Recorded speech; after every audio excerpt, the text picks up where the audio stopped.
Hello, kind wanderers of curiosity, and welcome to Moonlight Science, where stories of our universe drift softly between wonder and understanding. I'm glad you've chosen to linger here a while, to listen, to learn, and maybe to rethink what it means to be human. Tonight, we step backward through the long corridors of time, past empires and pyramids, past the first sparks of firelight, into a world lit only by the moon and the flicker of hearths in caves. There, we meet the Neanderthals, our ancient cousins, often dismissed as clumsy brutes. But under layers of bone and dust, new evidence reveals something extraordinary. They weren't the mistake of evolution once imagined. They were thinkers, artists, and survivors whose minds burned every bit as bright as our own. As the night deepens, we'll explore the clues they left behind. Painted walls, carved tools, traces of language, and discover why Neanderthals may have been far more human than history has allowed them to be. So, pull your blanket a little closer, let the day's noise fade away, and together we'll wander into the Ice Age to meet the minds who shaped it. When you look in a mirror, the reflection that meets your eyes might not be entirely your own. Hidden in the spiral architecture of your DNA are faint echoes, tiny signatures from another kind of human who once walked this earth beside us. These traces, so small they could be mistaken for cosmic dust in the grand design of our genome, belong to the Neanderthals. For most of modern history, we thought they were gone, a vanished species swallowed by the ice, leaving only bones and mystery behind. Yet inside almost every person living outside of Africa hums a quiet reminder that they never truly disappeared. It began with the simplest of miracles, an ancient bone and a patient scientist. In the 1990s, geneticists began extracting fragments of DNA from Neanderthal fossils found in cold European caves. The preservation of these remains was a stroke of planetary luck. Cold, dry air had sealed their molecules in a kind of molecular time capsule. At first, many doubted it could work. DNA is fragile, decaying faster than parchment. But fragment by fragment, sequence by sequence, a genetic symphony began to emerge from the dust. When those ancient codes were compared to ours, scientists found something astonishing. The notes matched, not perfectly, but enough to reveal a duet. Roughly 2% of the DNA in the average modern human of Eurasian descent comes directly from Neanderthals. On paper, 2% sounds trivial, but in practice, it is vast. A genomic fingerprint scattered through billions of people. To grasp the scale is to imagine their legacy running like threads of smoke through 4 billion human hearts. These are not inert relics. They are active instructions shaping who we are in ways we are only beginning to understand. Some of that ancient code fortifies our defenses. Certain immune genes inherited from Neanderthals help modern bodies recognize and fight unfamiliar pathogens. When an infection enters your bloodstream and your white cells raise the alarm, they are sometimes whispering instructions written 40,000 years ago in Ice Age Europe. Other segments guide how our skin produces keratin, the same protein that builds hair and nails, perhaps once an adaptation to the harsh climates our ancestors shared with their Neanderthal cousins. Even aspects of how we regulate sleep and respond to sunlight carry their faint molecular accents. These remnants are not just about biology. They are about memory. Through our DNA, Neanderthals are participating in every sunrise we witness, every breath of air we take. What was once separate species has become intertwined history, written not in words or bones, but in code. When scientists mapped the human genome in the early 2000s, they thought they were charting a distinctly human territory. Instead, they stumbled upon the realization that humanity has never been a closed circle. We are a mosaic. The proof was quietly waiting beneath microscopes, bound to fragments extracted from ancient femurs and teeth found in limestone shadows. The discovery forced a rewrite of our family story. No longer were Neanderthals a branch cut off from the tree of life. They were part of the trunk itself. Their fate was not simple extinction, but transformation through union. It is humbling, even poetic, to imagine that what we call our species is really a collaboration spanning hundreds of millennia. If you reach back far enough through generations of parents and children, you cross a boundary where the label Homo sapiens begins to blur, and on the other side stands a Neanderthal, eyes bright beneath the same moon that watches us now. At the time of their greatest overlap, the world must have been alive with possibility. Bands of modern humans moving across Eurasia met groups of Neanderthals who had already called those lands home for hundreds of thousands of years. There must have been curiosity first. Glances exchanged, languages attempting to bridge thought, the startling recognition of something both alien and familiar.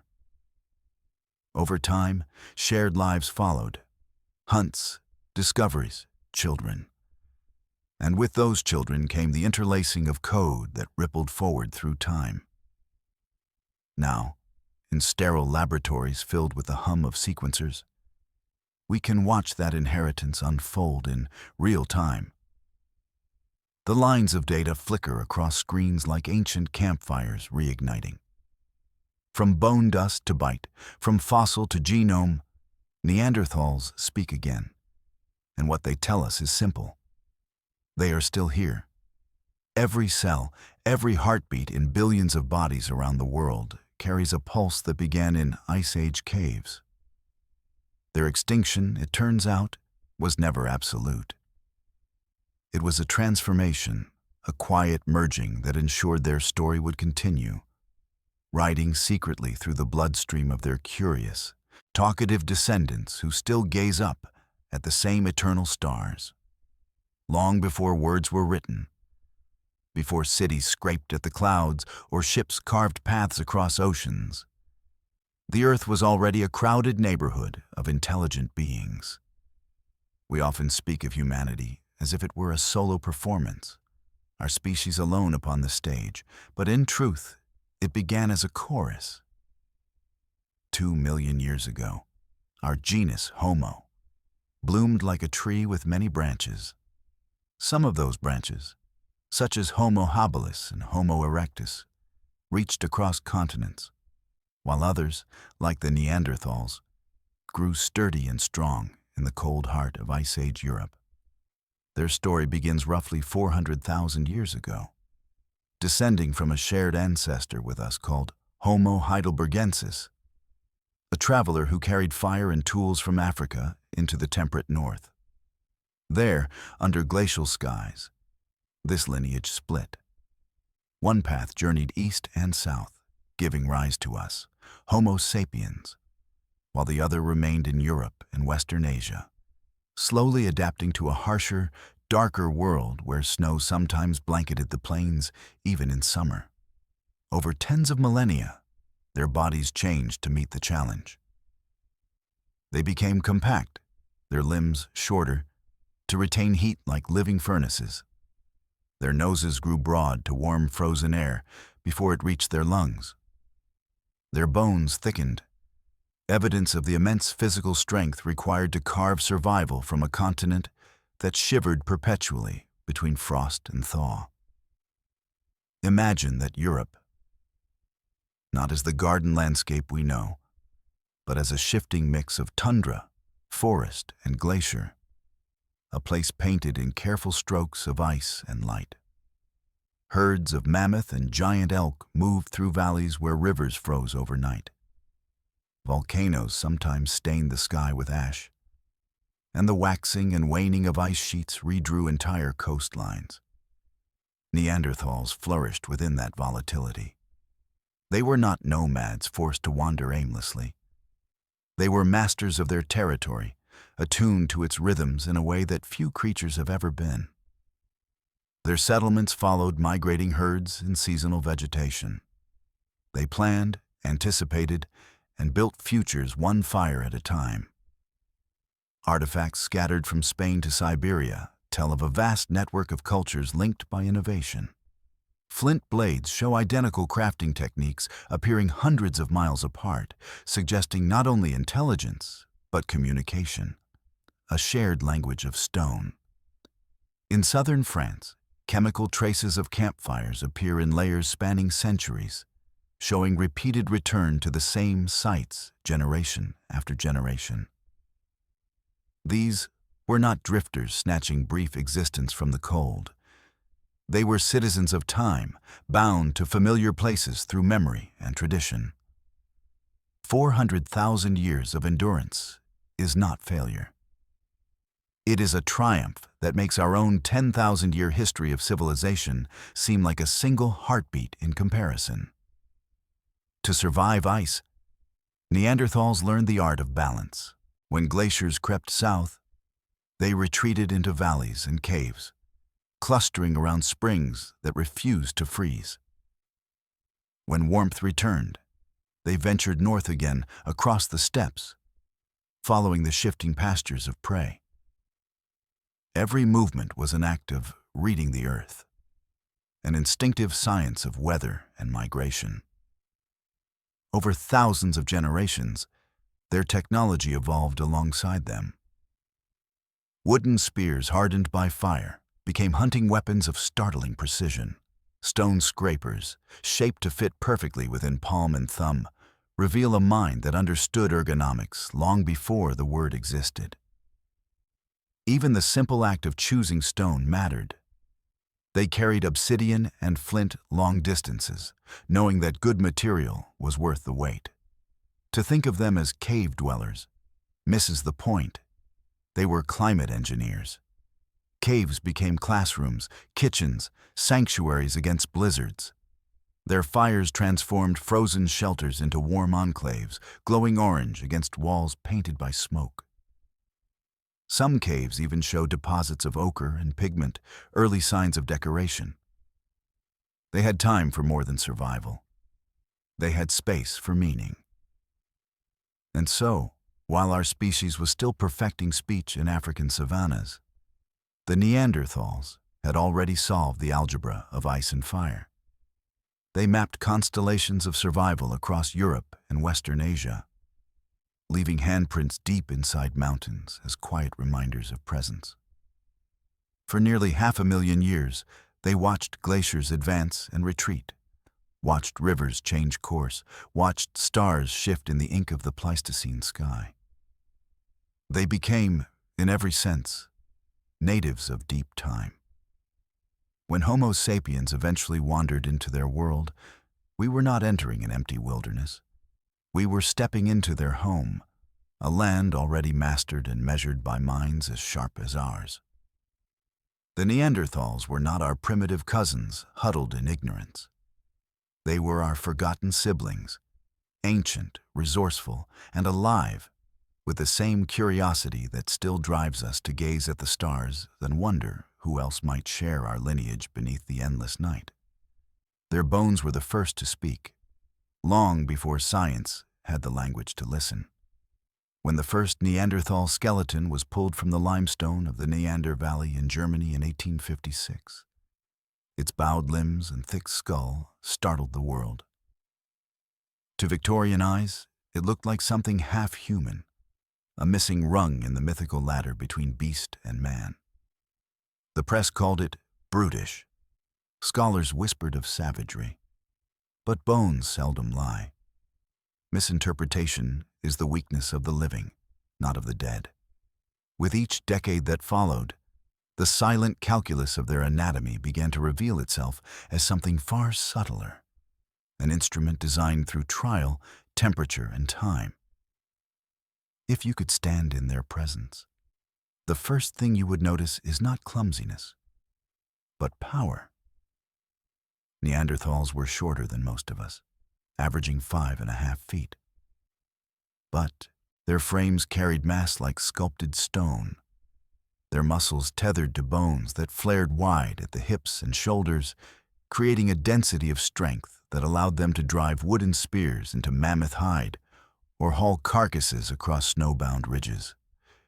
This strength was not vanity's gift. It was currency in the economy of survival. In a landscape where every calorie begged to be earned by force and endurance, bulk was insurance against extinction. Their skulls, once dismissed as crude, now read like blueprints drawn in the language of adaptation. The high, arched brow ridges that once inspired depictions of browbeating cavemen were actually buttresses, dispersing violent forces when their jaws tore through tough meat or sinew. Their faces jutted forward not because they were ape-like, but because they lived in air cold enough to freeze breath on contact. Those broad noses were furnaces. Each inhale sent icy wind swirling through nasal chambers that warmed and moistened it before it reached their lungs. A smaller, flatter face like ours would have risked frostbite and lung damage. Survival sculpted their beauty in its own mathematics. Look closer at their skulls, and you find traces of mind as well as muscle. The cranial cavity, home of thought, was as large as, and often larger than, that of modern humans. Inside those stone-like shells sat brains capable of imagination, planning, and empathy. Endocasts, molds of the interior skull, show convolution patterns rich and folded, hinting at similar neural landscapes to ours. Their minds, like their bodies, were built to endure and to reason. Even the curves of their ribs tell a story. Their chests flared outward, barrel-like, expanding lung capacity to capture more oxygen in thin, frigid air. Their spines bowed gently backward, giving them balance beneath heavy muscle and thick pelts. What once seemed ungainly now reveals grace suited to its world. Think of them not as clumsy caricatures in pelts, but as biomechanical marvels. Creatures who solved the equations of cold climate biologically rather than technologically. Hands complete this geometry of survival. Neanderthal hands were broad, fingers short but strong, with thumb bones nearly twice the width of ours. They could grip stone with both delicacy and force, a combination that made their tool-making precise. Under magnification, stone blades preserved from their camps show patterns of wear identical to those made by practiced craftspeople today. Such control required not only strength, but the refined feedback of nerves and muscle memory. Their hands were not merely instruments of labor. They were extensions of a mind that understood cause and effect, pressure and resistance, in the language of touch. Every joint, every sinew speaks of dialogue with a merciless environment. Their awkwardness exists only in comparison to us, to a species built for migration and speed, rather than for anchoring itself in the frozen world of the Pleistocene. Where we traded mass for distance, they traded distance for mastery. The Neanderthal body was a compact encyclopedia of Ice Age wisdom, a record of everything learned through the long conversation between life and landscape. When scientists today lay these bones out on padded tables, running fingers over fossil ridges polished by time, they are reading instructions written by evolution's patient hand. What was once labeled primitive emerges instead as practical engineering refined through generations. Each feature, nostril, rib, wrist, is a chapter in a design manual that answered the same question we still face, though rarely so bluntly. How do we keep living when the world turns against us? The Neanderthal answer was carved into their bones, sealed into their skulls, and passed down in whispers through DNA that now mingles quietly with ours. Their anatomy is not a monument to failure, but to endurance, Even today, when frigid air stings our lungs, when our hearts pound as we climb through cold mountain passes, the rhythm that steadies us is theirs. The shapes they wore against the frost remain within us, a reminder that adaptation is not the art of perfection, but the art of continuing, and that survival leaves its finest sculptures not in marble, but in bone. From the moment humans first found light in darkness, everything changed. For Neanderthals, that transformation came not by accident, but by mastery. Their world was ruled by cold and shadow, yet across the Pleistocene landscape burned a constellation of hearths, small suns held captive by skill. In the deep layers of caves from Spain to Siberia, archaeologists uncover circles of blackened soil, halos of ash, and bones charred with deliberate precision. These are not the debris of wildfires stumbled upon by luck. They are the fingerprints of control. Each layer of charcoal marks a decision, a ritual, a moment when flame turned from danger to ally. Imagine stepping into a Neanderthal shelter on a night when ice winds sweep down from the glaciers. The air outside is merciless, but within the hollow of stone, warmth blooms like a living creature. A ring of stones keeps the fire from creeping outward. Switches and branches, carefully sorted by size, lie stacked in neat bundles nearby. Over the flames, a flat rock serves as stove and forge. Fat sizzles from meat, sending sparks upward in brief sparks of orange against the black vault of cave ceiling. Someone tends the flame, not randomly tossing in fuel, but adjusting it, low and steady for cooking, fierce and hot to harden spear points. Fire here is both tool and teacher. Traces left in sediment show that Neanderthals returned to the same hearths for generations. The floors of their camps are layered with charcoal strata, evidence of decades, even centuries of reuse. They understood that a good fire pit was a kind of architecture, its placement controlling smoke, its stones holding heat long after the flames had died. Experiments in modern archaeology confirm that such arrangements don't happen by guesswork. They are engineered. Air must pass through in the right measure. Moisture must be avoided. The Neanderthals, without measurement or formal study, learned through patience and pattern, the oldest method of science, trial and refinement. The mastery of fire reshaped every part of their lives. It allowed them to cook the flesh of mammoth and deer, unlocking calories that raw diets could not provide. Cooked food demanded less chewing, less digestive energy, and gave more time for conversation, planning, and rest. It softened roots and seeds, expanding the menu of survival. Burned bones found near hearths show precisely the level of heat required to crack marrow without destroying it. A culinary art practiced tens of thousands of years before kitchens existed. The flickering light extended their days beyond the setting sun, inviting something like leisure into a world that had little of it. Fire also transformed materials.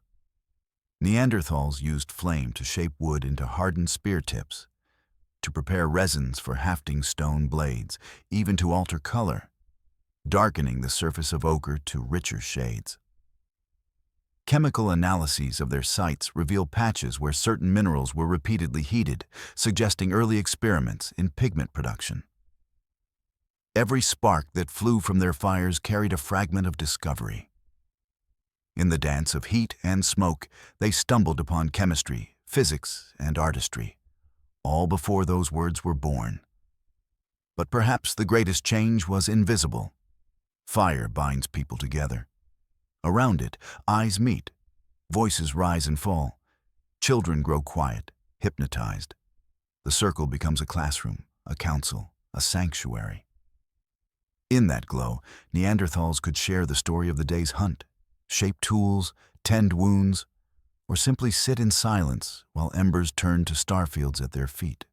Even without written language, a kind of culture existed there, transmitted through gesture and repetition, through warmth shared hand to hand.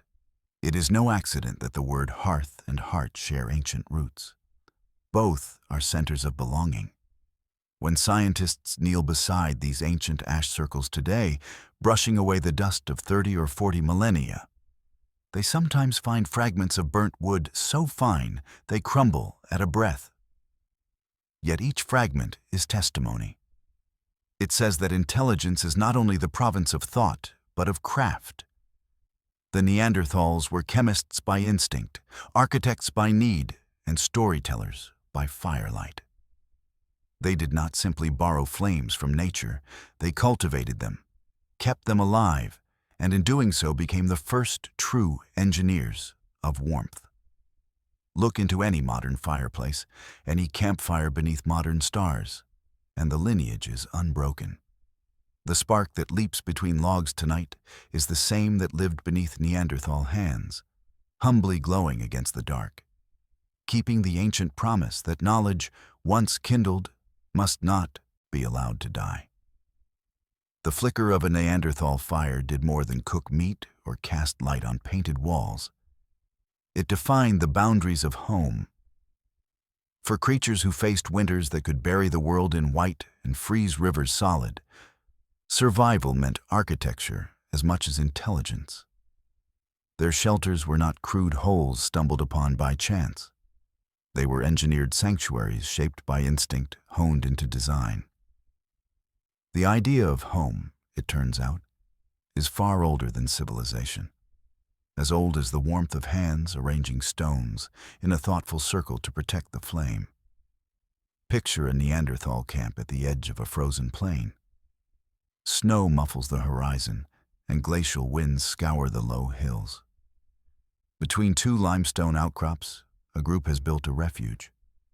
The heart of it, a ring of stones still visible to archaeologists today, marks a hearth carefully placed to capture and radiate heat.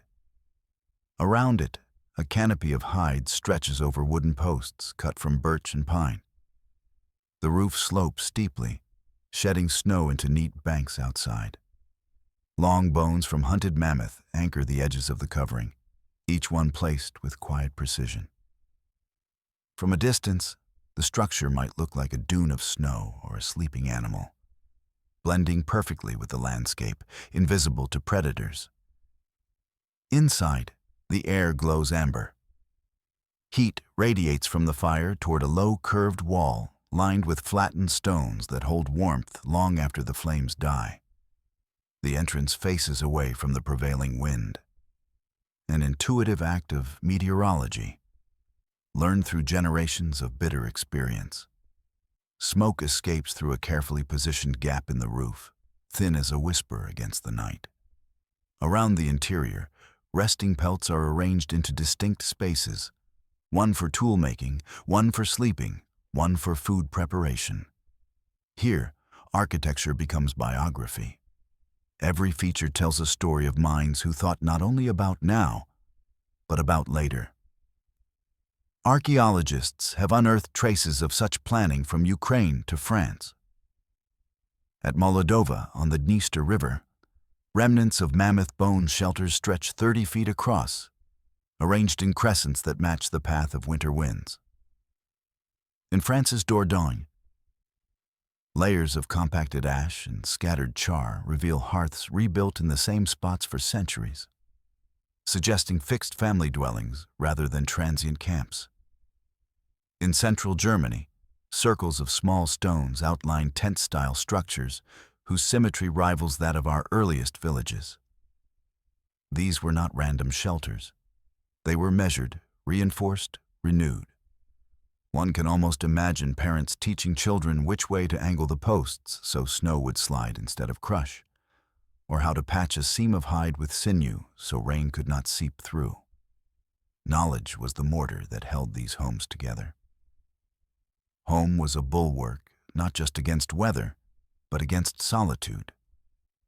Within those low, glowing chambers, community thrived. The arrangement of hearths shows not isolation, but shared walls. Clusters of families building near one another, trading warmth, food, and company. At night, when the wind howled beyond the hides, the world inside the circle of fire became one of intimacy. Someone might carve a new spearhead aloud while others listened, correcting a crack or praising a clean stroke.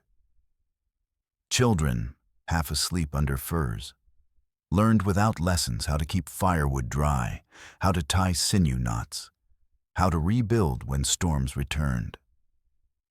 Comfort within hardship reflected something profound. Neanderthals understood the concept of refuge. For them, a home was more than protection.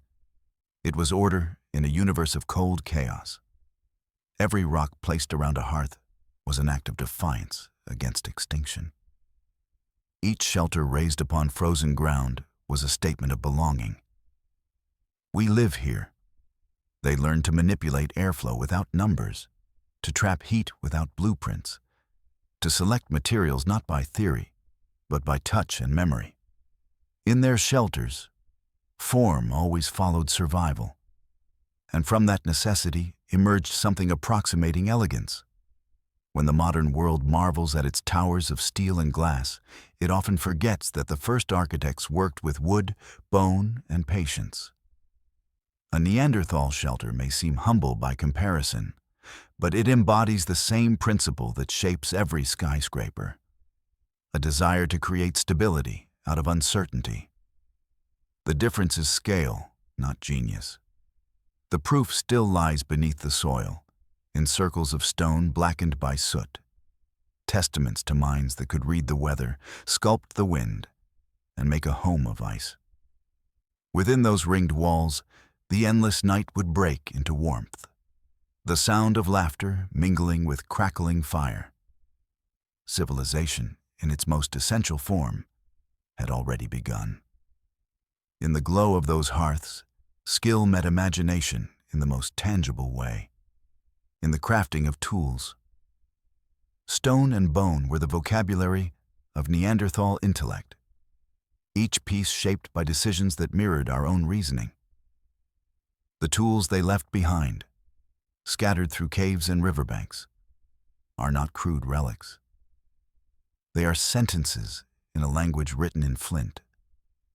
To hold one in your hand today is to feel the weight of an idea made permanent, a moment of logic frozen in stone. Their technology is known to us as the Mousterian tradition, a term chosen by modern scholars, but the impulses behind it belong entirely to Neanderthals. Picture a hunter crouched beside a slab of flint. His hands know the stone before his eyes confirm it. The surface gleams slightly, the grain tight and responsive. A single calculated strike with a hammerstone sends a flake spinning away, leaving behind a razor edge as thin as glass. This is not random percussion. It is choreography. Each blow depends on knowledge of angles, on experience stored in memory and muscle. Within minutes, the unassuming rock transforms into a scraper or knife, symmetrical and balanced, capable of butchering a reindeer or shaping wood into spear shafts. Such precision reveals more than dexterity. It reveals foresight. A well-made tool required planning several steps ahead, a vision of the finished form before it existed. The maker anticipated how each chip would shape the next, how each surface might fracture when pressure was applied at a certain point. In modern terms, it was an act of engineering, rooted in abstract thinking. Every completed hand axe or hafted blade was a finished equation: material plus motion, effort plus reward. These tools carried their minds forward through terrain that demanded strategy. Evidence from excavation sites shows how standardized their toolkits were, yet also how inventive. Across Europe, similar designs emerge again and again. Scrapers for hides, awls for piercing bone, points for hunting. Such uniformity suggests shared learning over distances and generations, a culture of teaching and refinement. And among these familiar forms appear surprises. Blades reshaped for new tasks, spear tips coated with birch tar adhesive that required complex preparation. That tar alone was a triumph of chemistry, centuries before anyone named it as such. To create it, Neanderthals had to heat birch bark in low oxygen conditions, an operation that would fail if flame or airflow drifted even slightly wrong. The sticky black resin they produced bound stone to wood, transforming a simple hand tool into a weapon that could strike from several meters away. It was line and sinker proof of methodical experimentation. Bone, too, entered their repertoire. In some sites, shaped antlers serve as retouchers, implements used to refine flint edges. There are hints of decorative or symbolic carving as well. Grooves etched by repeated motion that seem too deliberate to be accidental. The process of making these marks, measuring, adjusting, repeating, required the same neural precision as drawing or writing. In those scratches lies the embryo of art, the earliest flirtation between function and expression.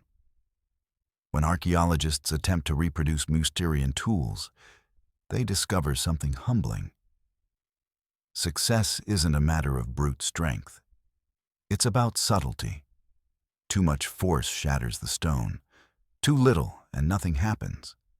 The margin of error is as fine as a heartbeat. The Neanderthals manipulated that boundary with a craftsman's patience, their every success a small experiment in physics they couldn't name but instinctively understood. And beyond the mechanics, there was its social meaning. Tool-making often took place near the central fire, where elders demonstrated strikes and techniques to younger hands. Knowledge moved not through chance imitation, but through deliberate teaching. Each generation refined the skill, embedding cultural memory into crafted edges. These moments were laboratories, classrooms, and workshops all in one. Through them, intelligence became communal. Ideas took physical form that could be shared, improved, and reinvented. Today, when we examine the gleaming flint flakes still sharp enough to cut after 50 millennia, we are looking at thoughts made tangible. The Neanderthals understood leverage, friction, edge retention. They perceived how matter responded to motion and turned that awareness into survival. Every scraper, every blade, every wooden shaft, hardened in flame, stands as quiet testament. That cognition was not the invention of our species, but a shared inheritance among the broader human story. In their hands, stone and bone became conversation partners, a dialogue between mind and material. And through that dialogue, Neanderthals proved that invention does not belong to the future. It has always been the craft of those who refuse to let raw nature remain unshaped. The tools, though precise and elegant, were only half the story. Their true power revealed itself once they met the raw theater of the hunt. Neanderthals, for all the old myths that painted them as reckless brutes, hunted with intelligence as deliberate as any modern commander mapping a campaign. In the world they inhabited, success did not forgive mistakes. A single misstep on the ice, a poorly timed assault, or a missed signal could mean death, not just for an individual, but for an entire family depending on the kill. Out of necessity, their minds sharpened around coordination, timing, and empathy, the architecture of strategy. Imagine the frozen valleys stretching out under a dim winter sun. The air hums with quiet tension. A small group moves through the snow, silent except for the rasp of breathing behind fur-lined masks.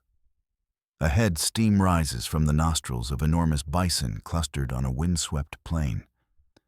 The hunters take refuge in a stand of conifers, their spears balanced across shoulders hardened by years of such pursuits. Before any movement, they study the wind direction, the angle of approach, the rhythm of the herd. One gesture from the leader, a flick of the hand, sends 2 hunters circling to the right flank. Another pair melts away to block the river crossing.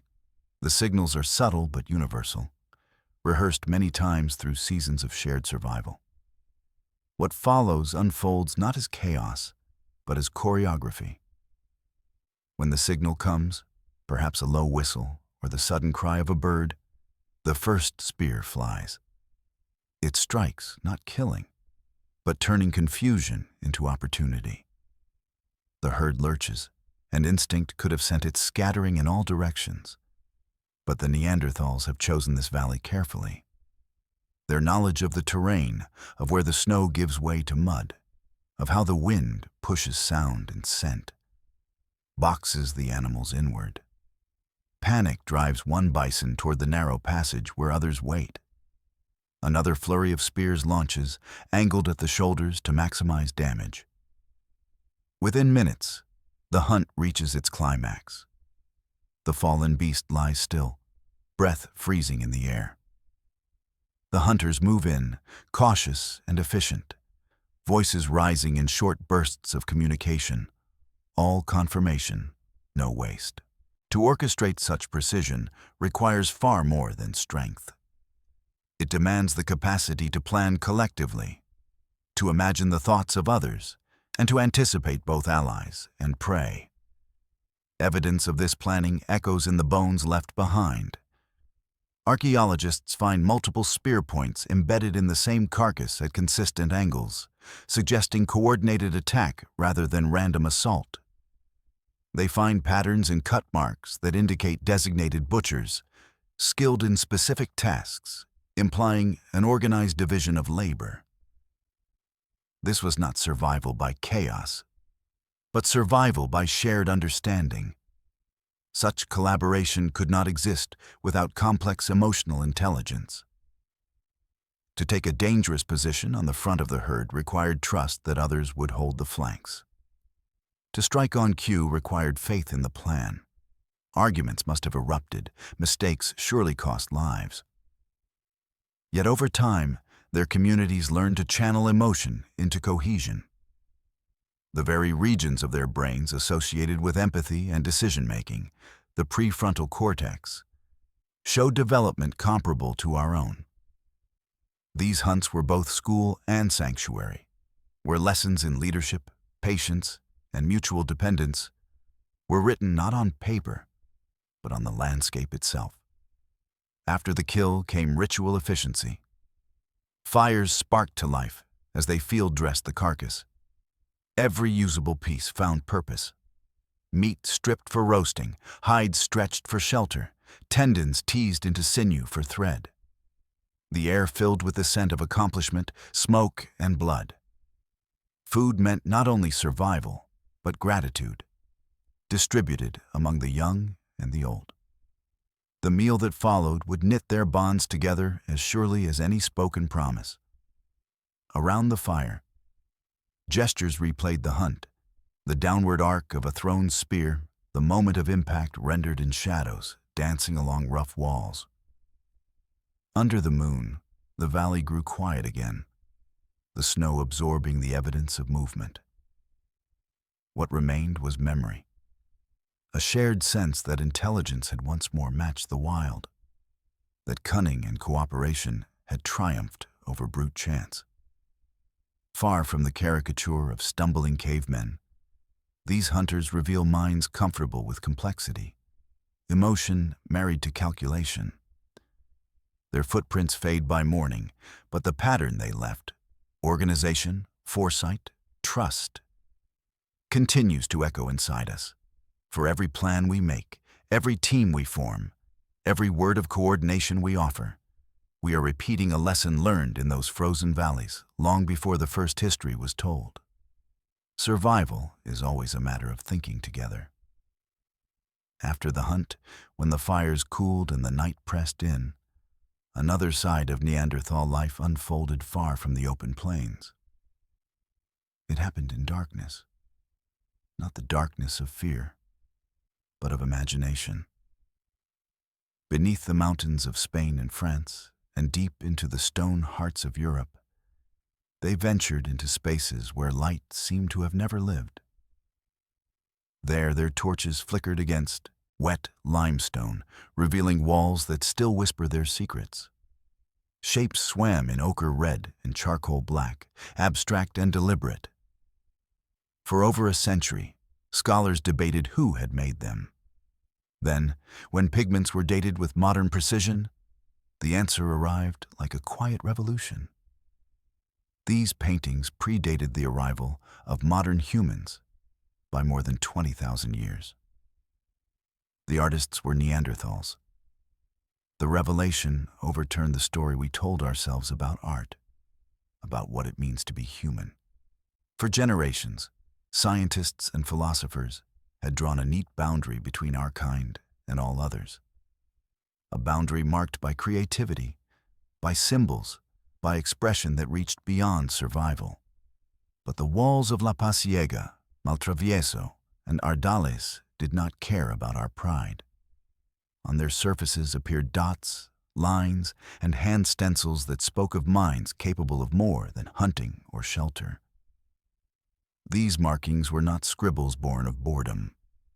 They were compositions, measured and intentional.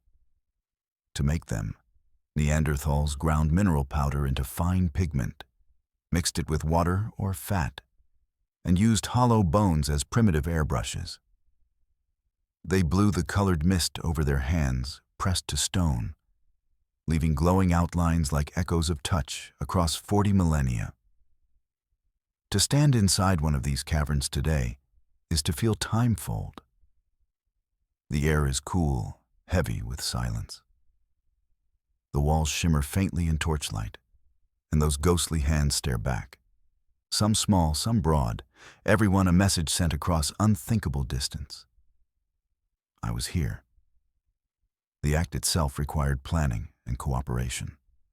Torches had to be built, oxygen judged, routes mapped through the labyrinths of rock. Some paintings are so deep within cave systems that reaching them now demands modern climbing gear. To imagine a Neanderthal crawling there with nothing but fire and courage is to glimpse a devotion to creation that transcends language. Among the symbols are not only hands, but carefully arranged dots and bars, even ladder-like patterns repeated from site to site. Each configuration suggests meaning, perhaps counting, perhaps territory markers, or rituals connected to the hunt or seasons. Whatever their purpose, they show abstraction, the ability to assign significance to shape and color, to treat the world as something more than immediate experience. It is thought translated into symbol, the root of art and of every culture that would follow. Consider, too, the context of these creations. Neanderthals painted not to decorate living spaces. They painted where no one could casually see. They journeyed into the earth's ribs to perform something private, perhaps sacred. They must have listened to the echoes of their own voices bouncing off stone, felt the thrill of seeing walls come alive in color within the torchlight's dance. These experiences were likely communal and emotional. A child could place a hand beside an elder's. A family could leave their presence side by side, immortal in étang ochre. In those moments, survival gave way to something more eternal, the desire to be remembered. When the dates were confirmed and the evidence stood beyond dispute, the old caricature of Neanderthals, the silent brute, the step between animal and man, dissolved like smoke. Creativity was not an invention of Homo sapiens. It was inherited, shared across the branches of our lineage. The Neanderthals were not only hunters and builders, but poets of pigment, alchemists of color, drawn from earth and fire. Somewhere deep in those chambers, an ancient torch once hissed and sputtered out, leaving its maker in total darkness, the painting still wet on the wall. Perhaps they stood for a moment longer, listening to the drip of water, feeling the pulse of their heart against the weight of the cave. They could not know that their breath, their art, would outlast the species itself. Yet it did, illuminating through time the truth that imagination is not modern. It is ancient, shared, and infinite, burning steadily in every being that ever sought to leave a mark on the world. Sound was the most fleeting art of all, yet perhaps the one that touched the soul most deeply. Long before words traveled between lips, the world already had rhythm. The beat of footsteps through snow, the crack of flint, the rise and fall of breathing within the confines of a cave. Out of these sounds, something extraordinary was born. Among bones and stones, archaeologists have unearthed delicate fragments that once sang, pieces of hollow bird bone pierced with carefully spaced holes. At first glance, they seemed like the remnants of scavenging animals or hollowed tools, but analysis revealed precise symmetry and pattern. These were flutes, crafted instruments capable of producing notes that still resonate within modern musical scales. And the makers, almost certainly, were Neanderthals. The most famous of these ancient voices came from a limestone cave in Slovenia, known as Divja Bab. There, buried in layers of sediment nearly 60,000 years old, a single bone lay waiting. It belonged to a young bear cub, its femur carved with 4 clean holes and faint traces of polish where fingers once rested. When first found, scientists debated fiercely over its origin. Could it have been chewed? Cracked by chance? But when experimental replicas were made and breath pushed through them, an eerie melody rose, clear, deliberate, undeniably human. The intervals corresponded to notes that form part of the diatonic scale, the same foundation used in much of the world's music today. If coincidence, it was a remarkable one. If design, it was evidence that the capacity for melody existed deep within the Neanderthal mind. Imagine those notes drifting through a snow-lit valley. A hunter sits near the fire, a reed of bone pressed to his lips. The group quiets, listening. Each breath sends warmth into vibration, sound turning night into something more than silence. Perhaps the rhythm mimicked the rustle of wind among trees or echoed the calls of distant birds. Perhaps it served as signal, as game or mating song, or simply as joy. It is difficult to imagine any culture discovering pattern and not shaping it into beauty. The beating of hearts, the repetition of seasons, the pulse of flame, all rhythms waiting to be mirrored in motion and sound. The making of such an instrument demanded both imagination and craftsmanship. The bone had to be cleaned, hollowed, measured by eye and hand to produce even spacing. A misplaced hole could ruin tone. Replicas created today show that producing smooth melody requires steady airflow and awareness of pitch correction, fine control guided by inner hearing. The Neanderthals did not stumble upon music. They engineered it. Where their paintings preserved emotion through image, their flutes carried it through air. Modern researchers, using 3-dimensional imaging, have noticed tiny lip marks near the flute's opening, suggesting it was played repeatedly. If true, it means that certain sounds were chosen, remembered, performed. No creature shapes music by accident. It belongs to minds capable of linking cause and emotion, of realizing that a gesture can produce not just noise, but feeling. Their songs, if we can call them that, would have echoed within rocky shelters, between the beating wings of hawks, into the snow-hushed nights. Every family, every band of wanderers, might have recognized familiar tunes, humming along as they carried fire deeper into winter.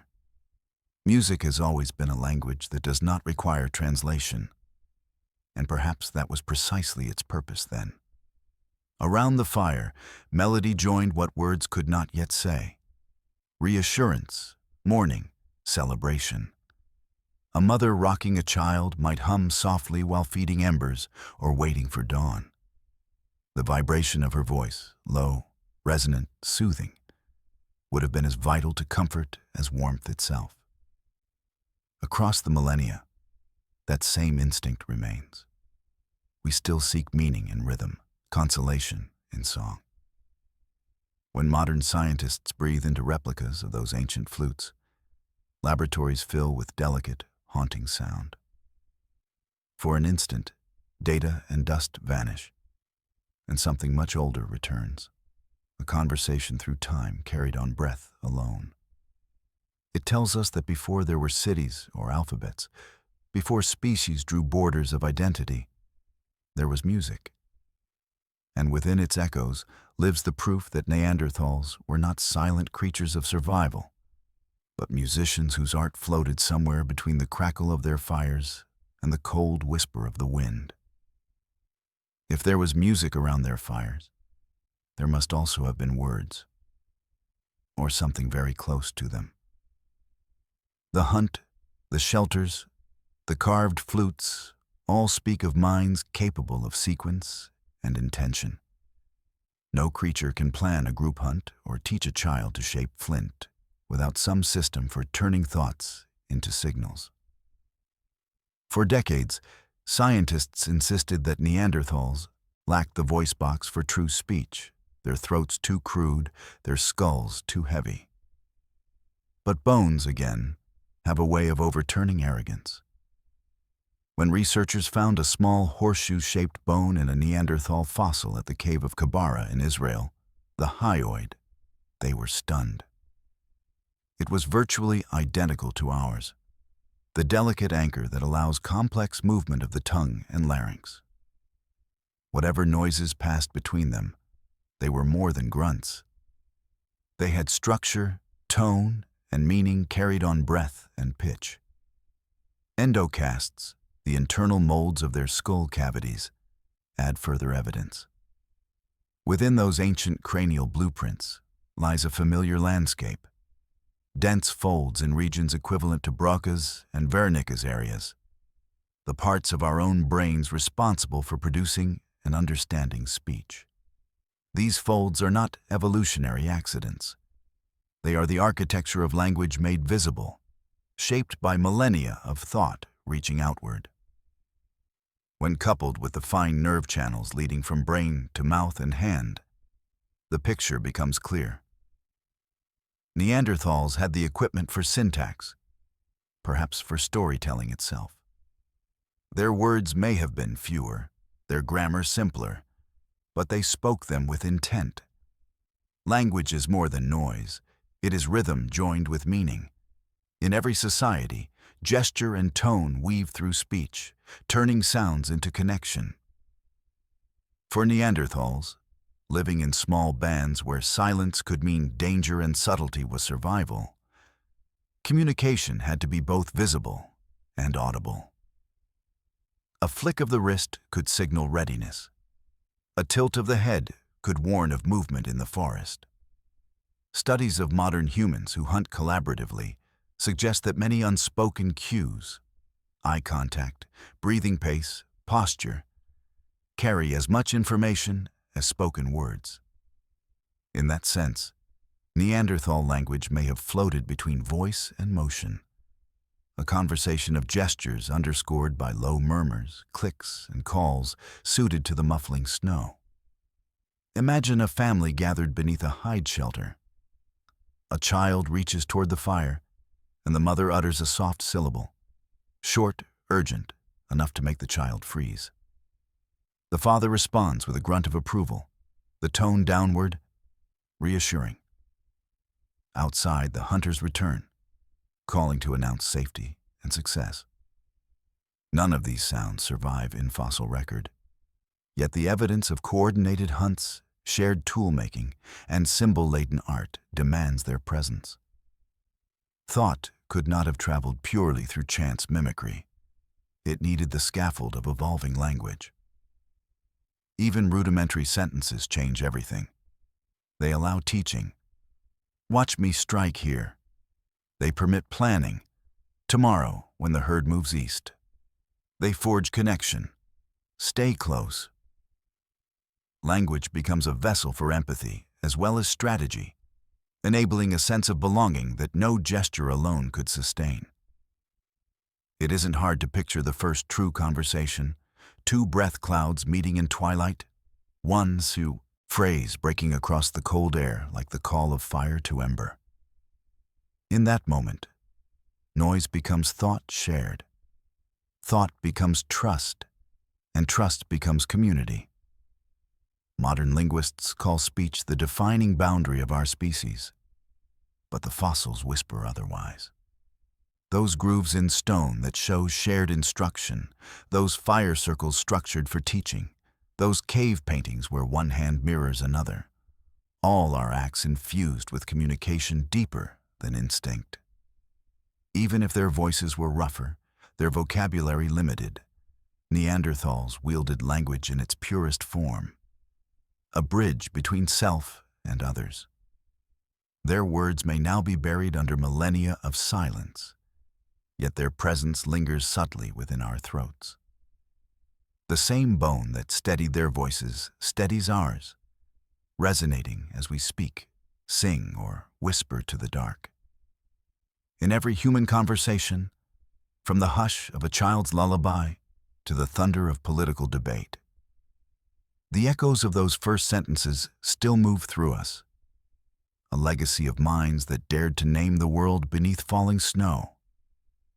The notion that compassion is a modern invention dissolves when you look closely at Neanderthal bones. Many skeletons uncovered across Europe tell a quieter, gentler story, one written not in tools or pigments, but in the slow knitting of damaged bone. Broken limbs that mended crooked yet strong, toothless jaws that survived decades beyond the ability to chew, spines bowed and healed over time. These remains reveal something astonishing in a world that offered no hospitals, no written codes of ethics. Neanderthals did not abandon their wounded. They nursed them, protected them, adapted their communities to ensure that even those who could no longer hunt or walk still lived on. In that simple truth lies a kind of grace. One of the most famous examples, discovered in a cave at Shanidar in the mountains of Iraq, belonged to an adult male who had suffered a shattered skull, a severely withered arm, and probable blindness in one eye. Injuries like those would have ended a solitary creature's life within days. Yet this man lived for years afterward, his bones thick with healed edges. Someone must have fed him, cleaned his wounds, guided him through darkness. Around his burial site, scientists later discovered traces of pollen mixed with soil, grains carried perhaps by wind or perhaps by intention, suggesting that flowers had been laid with the body when the time of mourning came. Whether as ritual or simple farewell, it signaled tenderness. He was not left to the cold. He was remembered. It is easy to imagine the daily labor that compassion demanded in that world. In the biting chill of late Pleistocene winters, caring for another meant sacrificing time and energy that could decide one's own survival. Yet the Neanderthals did it consistently. In other cave sites, skeletons show fracture healing that required immobilization and regular attention. Infections that could only have been survived with vigilant care. Such acts imply an understanding of more than physical need. They suggest emotional recognition, the ability to value another life as more than a tool for the hunt. Their empathy was not a luxury. It was a choice, repeated again and again across thousands of years. The hearth, already a center of warmth and craft, must have also become a place of healing. Imagine a wounded hunter resting on furs beside the fire, ribs bound with strips of hide. Smoke coils upward while companions work quietly nearby, crafting tools or preparing food. One kneels to offer water, another adjusts the bandage. The same hands that shaped stone and painted walls could soothe and comfort. The patient recovers in rhythm with the flames, their survival a testament to collective endurance. Even without spoken language as rich as ours, these acts said enough. Care itself became communication, the most eloquent form of understanding. Such compassion did more than preserve individuals. It preserved communities, groups that protected their weak-built, stronger bonds and retained accumulated knowledge. An elder unable to hunt might still remember migration paths, safe springs, or histories of fire and flood. A crippled artisan could still teach younger hands to flake flint precisely or weave sinew tightly. Through kindness, Neanderthals ensured that wisdom endured beyond individual strength. Cooperation extended life expectancy, and through it, their culture deepened. Empathy, then, was not just sentiment. It was a survival strategy written into the rhythm of their existence. When modern humans imagine our ancestors, we often separate intellect from emotion, drawing lines where none exist. But in Neanderthal life, thought and feeling walked together. They had witnessed suffering and learned that the remedy for pain lay not merely in endurance, but in solidarity. Their compassion was not bound by philosophy or moral law. It sprang from the shared recognition of fragility. Each life precarious, precious, and worthy of aid. The bones in the earth confirm what the tools and art only suggest, that the capacity for tenderness reaches far deeper into time than we once believed. In their kindness, Neanderthals revealed the oldest truth of our lineage, that survival is sweetest when it is shared.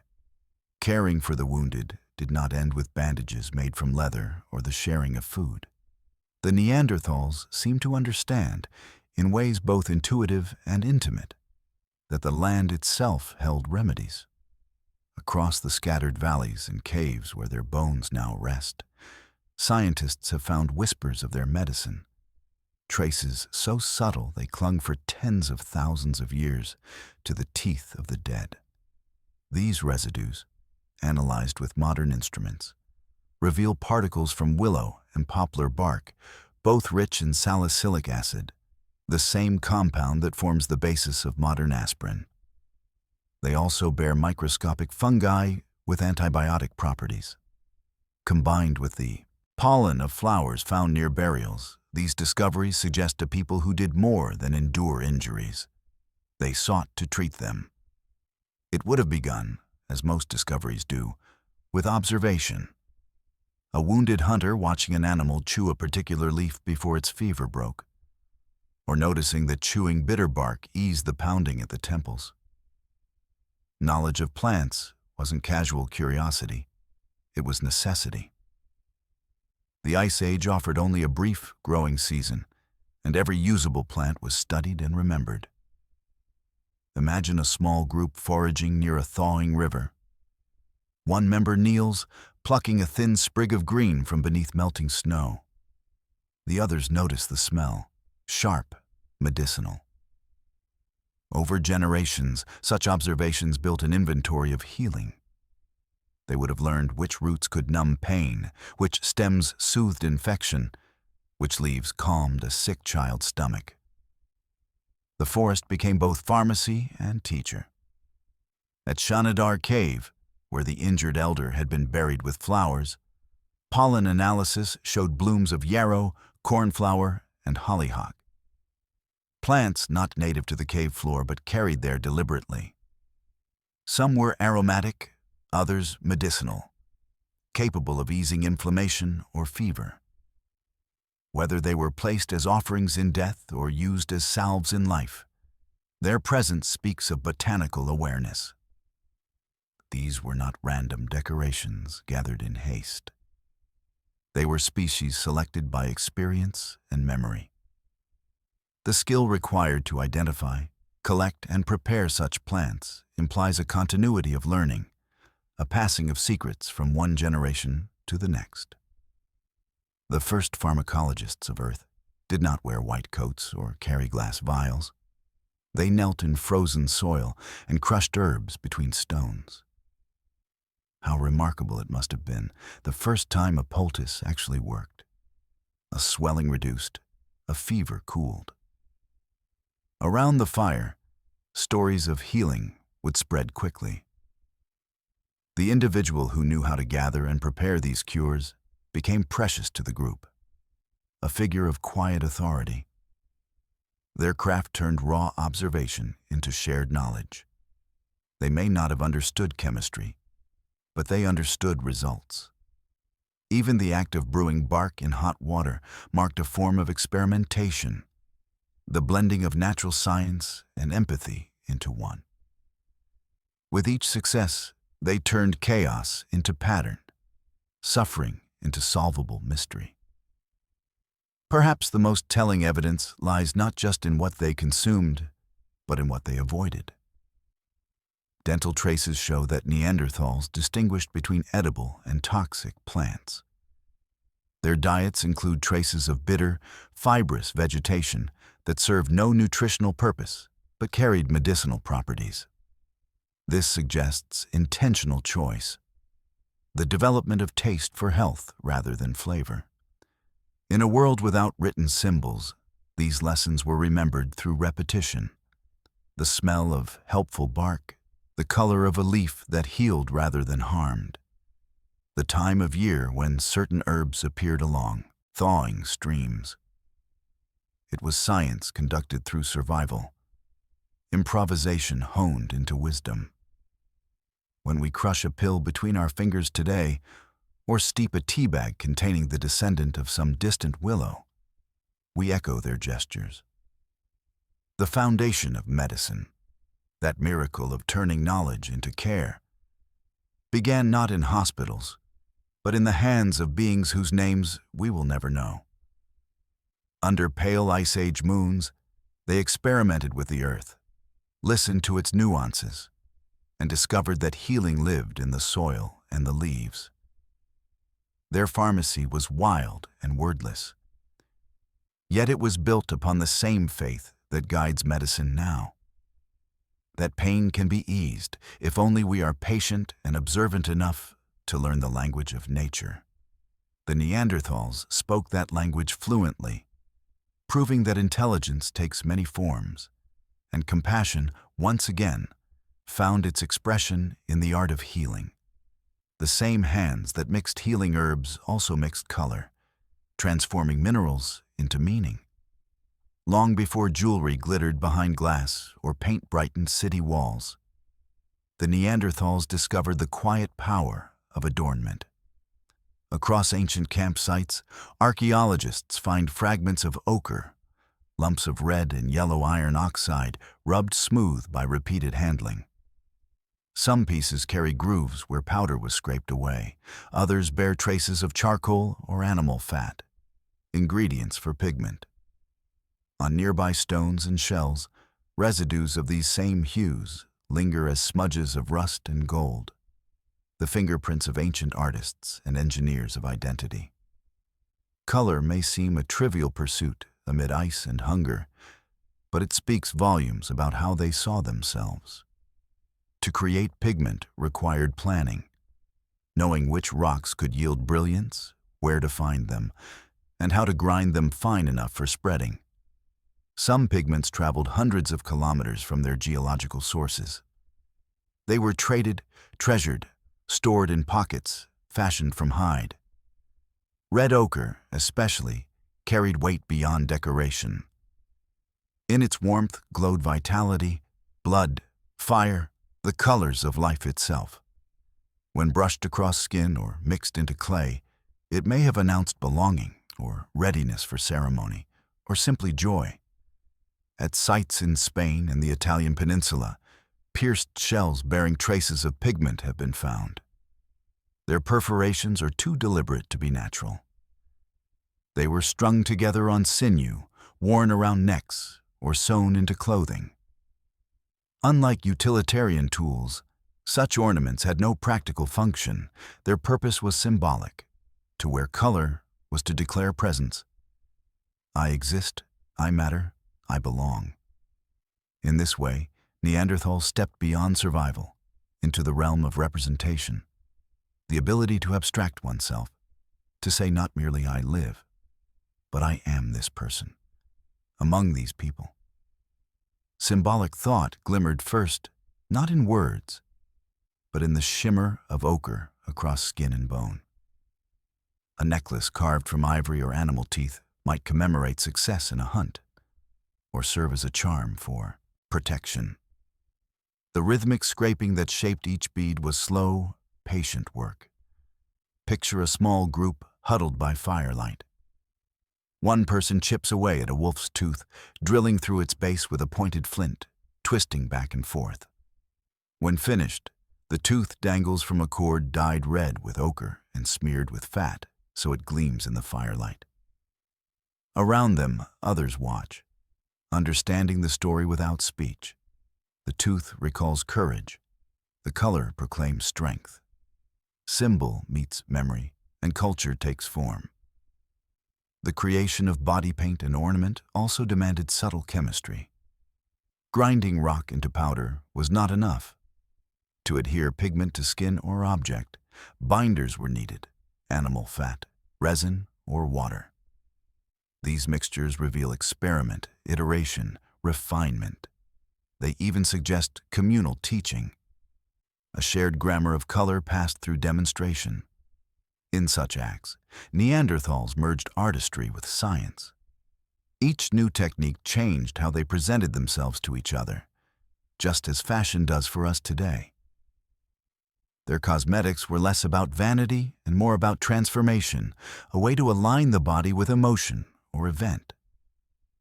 To streak ochre across a face before battle or ceremony must have felt transcendent, a statement of human will blazing against the cold. Adornment also fortified relationships.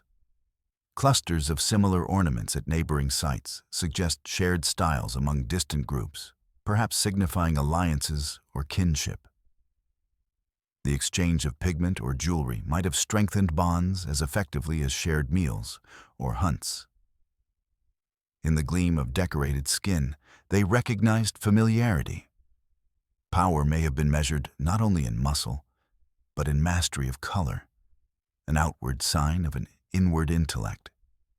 When we paint our faces, wear symbols around our necks, or choose the colors that cloth our days, we participate in the same dialogue they began. The impulse to signal identity through art is an inheritance older than language itself. Those Neanderthals, standing radiant under Ice Age skies with skin dusted red and beads glinting against fur, were not anonymous shadows from prehistory. They were individuals, alive with imagination, sending messages of selfhood across a frozen world. In their ochre and shells gleams the first whisper of culture, a glittering assertion that even in the harshest landscapes, beauty is a form of defiance.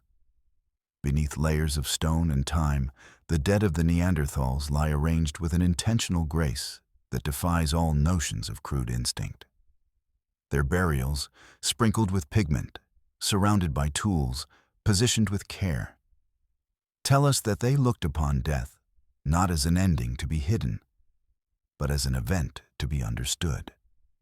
This awareness is something vast, the quiet heartbeat of philosophy before the word existed. To bury a body is to acknowledge that life has meaning even when breath is gone. It is an idea that requires imagination, the capacity to see what cannot be seen. At sites from La Chapelle-aux-Saints in France to Teshiktash in Uzbekistan, skeletons appear not scattered by chance, but placed deliberately within shallow graves. The bodies rest on their sides, knees drawn up as if sleeping. Around some lie clusters of stone tools, animal bones, or flowers long since turned to dust. At Shanidar again, traces of yellow and blue pollen surrounded the bodies, perhaps carried by wind, perhaps arranged. In others, lumps of red ochre mark where pigment was sprinkled over the corpse, a gesture both symbolic and protective. Nothing in nature demands such behavior.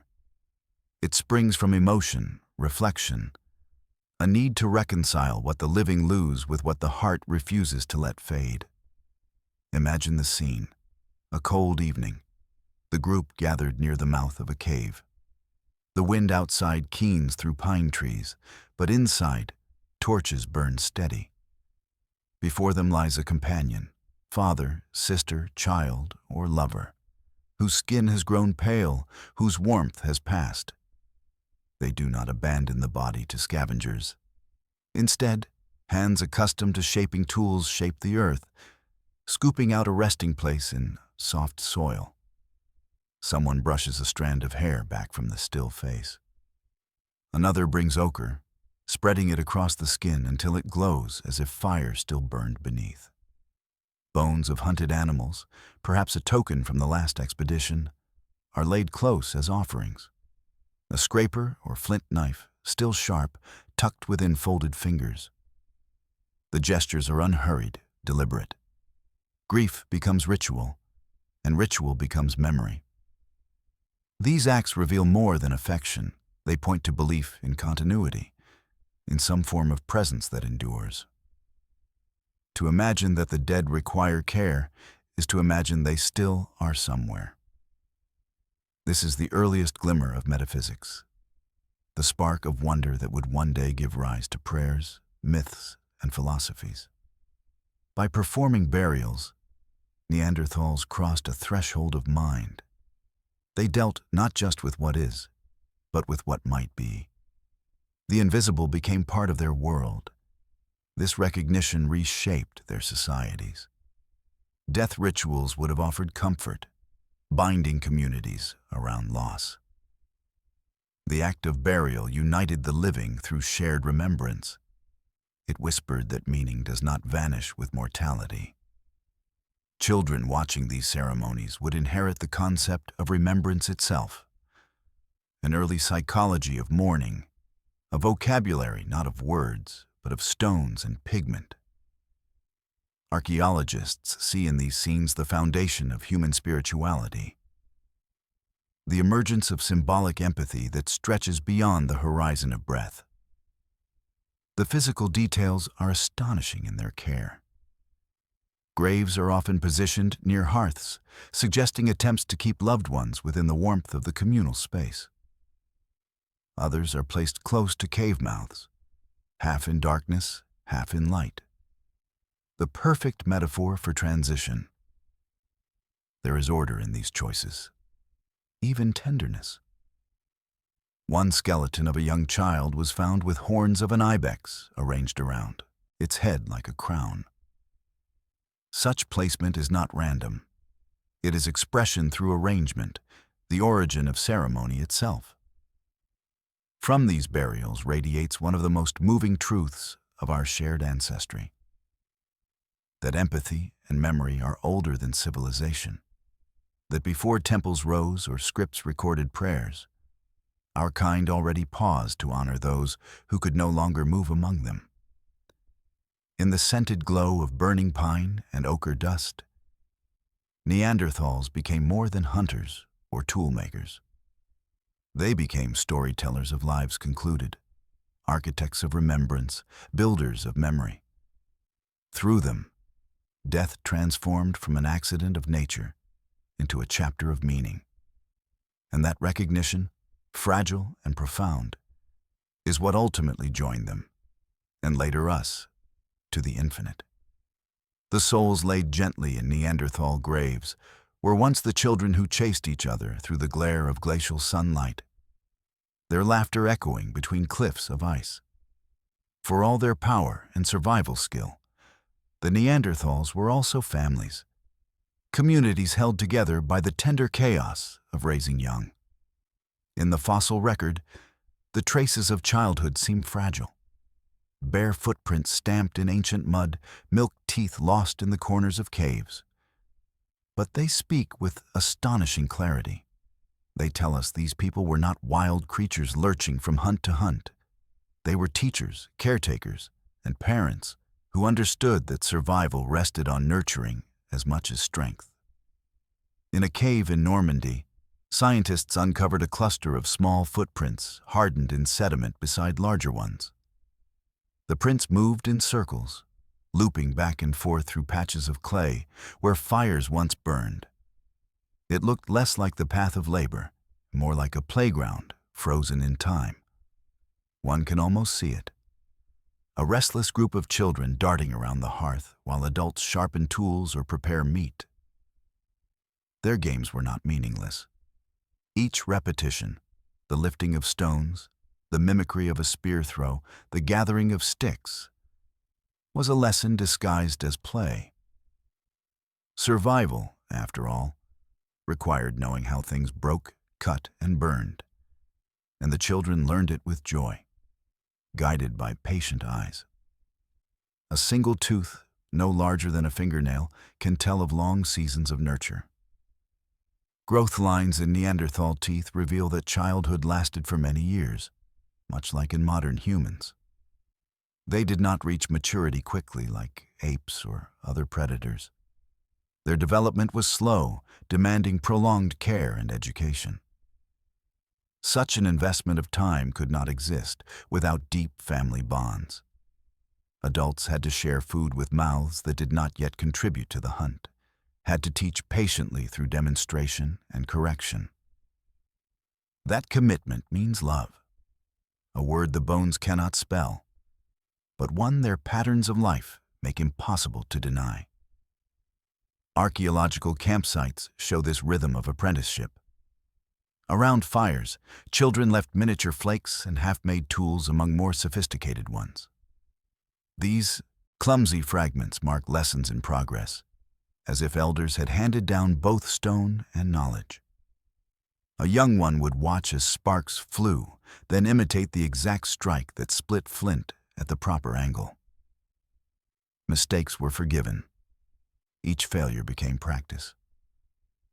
On the edges of workspaces, tiny handprints press into ancient dust, reminders of little apprentices eager to imitate brilliance. The Ice Age, for all its ferocity, still made room for curiosity. There were lullabies, too, even if no human ear will ever hear them again. A mother humming beside a fire would have known that rhythm soothed an infant just as it does now. She might wrap the child in furs, drawing it close to hear the steady beat of her heart against the storm's howl. Perhaps, when the skies cleared, families climbed to sunlit ridges, showing their children where herds could be found or where safe caves hid from wind. In those moments, we can feel the echo of every parent's impulse across time, the need to prepare those small, uncertain hands for the world. Play, instruction, affection. These form the oldest triangle of learning. Neanderthal childhood was not a time apart from adulthood, but its foundation. By teaching their young, they ensured the continuity of skill, culture, and compassion. A child who watched a grandparent carve a tool or decorate a shell inherited more than technique. They inherited meaning, the understanding that creation and cooperation defined their kind. Every new generation carried a piece of the community's memory, expanding its legacy. When footprints dried in the sun before being buried by centuries of sediment, the prints captured more than steps. They captured innocence, movement, the anticipation of becoming. In those small impressions lies a revelation as simple as it is profound. Growing up in the Pleistocene was not so different from growing up today. There were lessons, scoldings, laughter, and comfort after fear. The Neanderthals built their world not only through strength in battle or mastery of stone, but through the tender art of teaching, the eternal conversation between generations. Under skies of ice and the warmth of fire, they raised their children with the same fragile hope we still carry, that love, handed forward, can outlast the cold. When our ancestors finally crossed paths with the Neanderthals, the meeting was not simply the clash of two species. It was the slow interweaving of stories, the folding of one lineage into another. For thousands of years, the cold continents played host to both, as waves of early Homo sapiens moved north from Africa and east across the plains, into territories that had long belonged to Neanderthals. They might have first seen each other across a river or on the edge of a hunting ground, each recognizing something familiar in the stranger's posture. Upright bodies, alert eyes, hands that held tools, and hearts that carried caution and curiosity in equal measure. For a long time, scholars imagined that such encounters must have been hostile, a rivalry written in blood. Yet the evidence, genetic, archaeological, emotional, suggests a far more complicated picture. Not only did the two meet, they mingled, forming bonds that went far beyond trade or conflict. Around 2% of the DNA inside most modern humans of non-African descent comes directly from Neanderthals. That is not the residue of war. It is the quiet signature of intimacy, of shared lives. What could have drawn them together? Perhaps sheer survival at first, mutual aid in harsh winters, the exchange of warmth and skill. A lone Neanderthal band might have crossed paths with a small group of wandering humans, their fires merging on a bitter night, their languages a blur of gestures and tones. They may have traded food, shelter, companionship, discovering that despite slight differences in face and form, they understood each other's simplest needs. And from shared labor, attraction could easily have followed. Beauty, after all, is often recognition in disguise, the familiar shape rediscovered in unexpected skin. Imagine one such woman, curious, observant, perhaps drawn to a voice deeper or a laugh foreign, yet comforting. Imagine a man, tall and scarred, whose mind held the memory of heat in every piece of flint he touched. In the firelight, the boundaries between us and them would have faded. Love is older than boundaries. It requires no translation. Their children carried two heritages in their bones, the first true hybrids of our shared human story.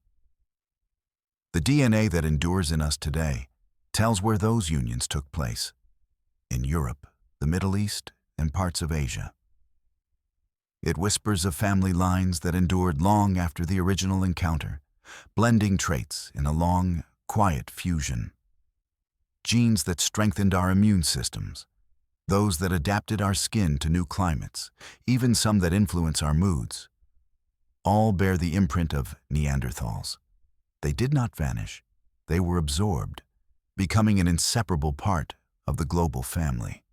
The first merging of species was less an erasure and more a transformation, a promise sealed by affection and endurance.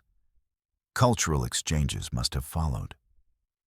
From the Neanderthals, newcomers could learn the geography of unfamiliar lands, the location of caves, the habits of local prey, the warnings carried in the sky. From the sapiens came fresh tools, new hunting strategies, and perhaps songs or rituals unknown before.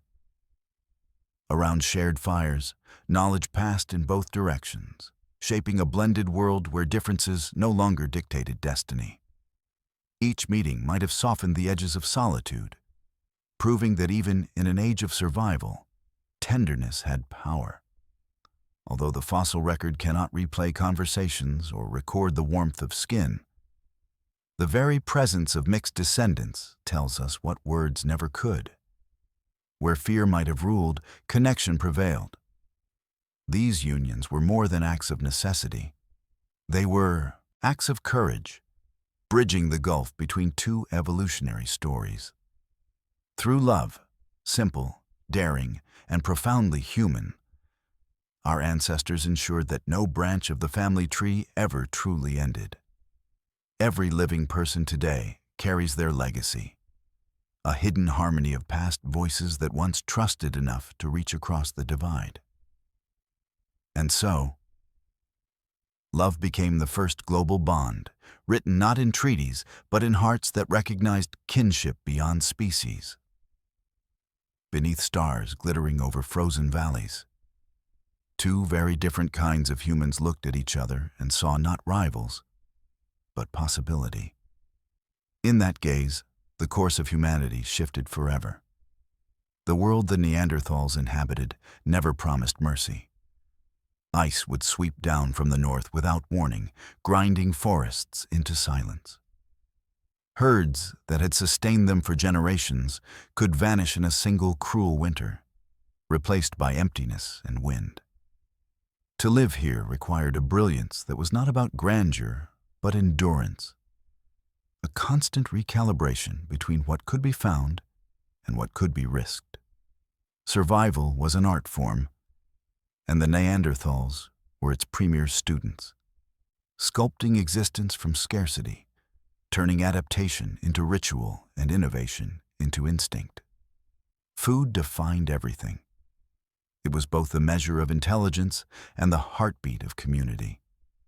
Though long portrayed as unthinking carnivores, Neanderthals were anything but narrow in their appetites. Around ash rings and hearths, archaeologists have found charred plant remains, barley seeds, wild peas, pine nuts, and roasted acorns. The variety speaks of choice, patience, and experimentation.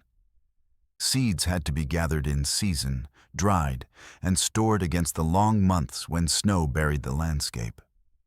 They understood the rhythms of plants and the chemistry of taste long before writing turned such knowledge into recipe books. They cooked because cooking transformed. It softened food, released nutrients, allowed sharing and preservation. Intelligence, in their world, smelled of roasted roots and smoke. Meat remained a cornerstone, but even here their skill surpassed brute instinct. Piles of cut-marked bones show selective hunting. Reindeer in frost seasons, ibex and aurochs during milder months. They read migration routes like maps inside their minds, knowing when rivers would unlock with thaw or when valleys would fill with hoofbeats. Some camps reveal traces of constructed traps, pits, or natural enclosures used to corral prey. Others hold tools marked by wear from scraping hides, a sign that they prepared furs for insulation and trade. Nothing went to waste. Tendons became cords, bones became awls, and blood, rich in salt, was boiled down into nourishment that could be stored. Theirs was an economy of attention in which every element had meaning. And they were not only hunters of land, but of water. Evidence from coastal sites shows that they gathered shellfish and fish drawn from estuaries and tidal pools. Traces of burnt mollusk, shells lie among the flint chips beside fires, while residues of marine isotopes in their bones confirm protein from sea life. To harvest from water demanded both courage and innovation. Fishing lines of sinew have long since rotted away, but smooth stones are found near campsites that may have weighted primitive nets. We can almost hear the rhythmic splash of their movements along a frigid shoreline, the hiss of steam where fish met flame. Their diet was not a desperate scramble, but a carefully tuned balance between earth and water. When famine struck or herds retreated, the Neanderthals relied on foresight instead of chance. Seasonal migration became their strategy, informed by memory stretching back generations. They followed routes between valleys that alternated between winter and summer abundance. Each stop along the path bore the traces of reuse. Hearth circles rebuilt, tool fragments discarded, bones layered by time. These were not wanderers, but travelers within a known world, bound to its cycles with the intimacy of farmers long before farming existed. Their map was written in terrain and remembered through story. The slope where sunlight lingered the longest, the cave where wind never reached the back wall. By reading the land so closely, they transformed it into something like home, even while on the move. Intelligence did not separate them from nature. It bound them more tightly to it. Their learning was empirical, passed through eyes and experience rather than language. Their experiments tested in hunger and reprieve. To watch a Neanderthal camp endure a winter would be to see constant improvisation. Smoke vents adjusted with rocks, dried meat rationed piece by piece, shelters patched with newly stretched hides. Children were taught to taste plants sparingly first, to test safety. The group was a living encyclopedia of edible roots, safe berries, seasonal patterns, a knowledge network honed by time and necessity. In the harsh mirror of their existence, we can still glimpse ourselves. Our instinct to store, to plan for tomorrow when today seems uncertain, is their gift. The careful seasoning of food, the pleasure found in warmth and variety, the urge to cling close when storms rise, all are echoes of their art of survival. They lived not by conquering the world, but by understanding it, folding its cruelty into wisdom, its unpredictability into rhythm. Against ice and famine, they persisted, proving that intelligence's highest expression is not comfort, but resilience, the quiet, enduring genius of those who refuse to vanish. The greatest mystery of all rests not in their tools or bones, but in the architecture hidden beneath those heavy brows, the landscape of the Neanderthal mind. For centuries, human vanity insisted that we were the only true thinkers, that our ancestors' cousins existed only to foreshadow us. Yet when scientists began scanning their fossilized skulls, using beams of light and magnetic resonance to reconstruct the spaces once filled with thought, the illusion shattered. Inside those ancient vaults lay no primitive emptiness, but a brain as grand as ours, sometimes even larger, shaped not by ignorance, but by a different kind of genius, one sculpted by the Ice Age itself. The reconstructions revealed a structure dense with complexity. The occipital lobes, responsible for processing vision, were expanded, hinting at a mind tuned to subtleties of light and motion. Such development makes sense in a world where quick sight meant survival, spotting prey against snow, tracing faint tracks across terrain, measuring distance beneath dim skies. For Neanderthals, vision was strategy. Theirs was likely a world of astonishing visual acuity, where patterns emerged sharply from chaos and changes in texture or shadow carried meaning. A flicker in the forest might have signaled both danger and dinner. Their eyes were not just windows, but instruments, translating landscape into understanding. Equally remarkable was the frontal lobe, seat of decision and planning. Scans show an intricate folding there, suggesting the same neural sophistication that allows modern humans to imagine futures and recall past actions. To track a herd across valleys or prepare fuel for seasons ahead demanded mental time travel, the ability to project oneself beyond the immediate moment. They could picture what would happen if they stored meat in snowdrifts or if storms came early. This forward-thinking cognition, tested daily by a volatile climate, made them strategists of survival long before humans etched plans into parchment. But intelligence blooms only when coupled with emotion, and the structures governing empathy and social awareness were well developed too. The shape of their temporal lobes indicates strong connections between sound, memory, and emotion.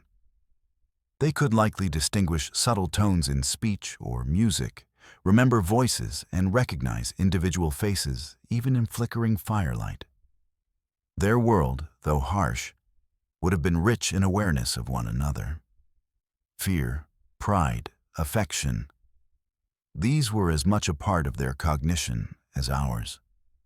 Within those skulls, thought and feeling were intertwined, crafting a species both analytical and deeply sensitive.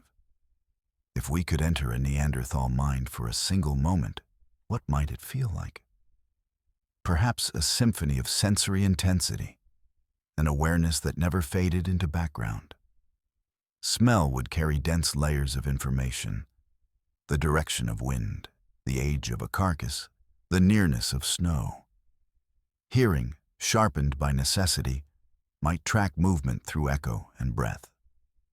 Every sound, a crack of ice, the flutter of bird wings, mapped the environment with precision. Their intelligence was embodied, spread across sense and muscle, not confined to abstract symbols. Where modern humans often live in thought, they lived in perception, each moment demanding total attention. It was not lesser. It was different, rooted in direct conversation with the natural world. Modern discoveries suggest they may even have dreamed vividly.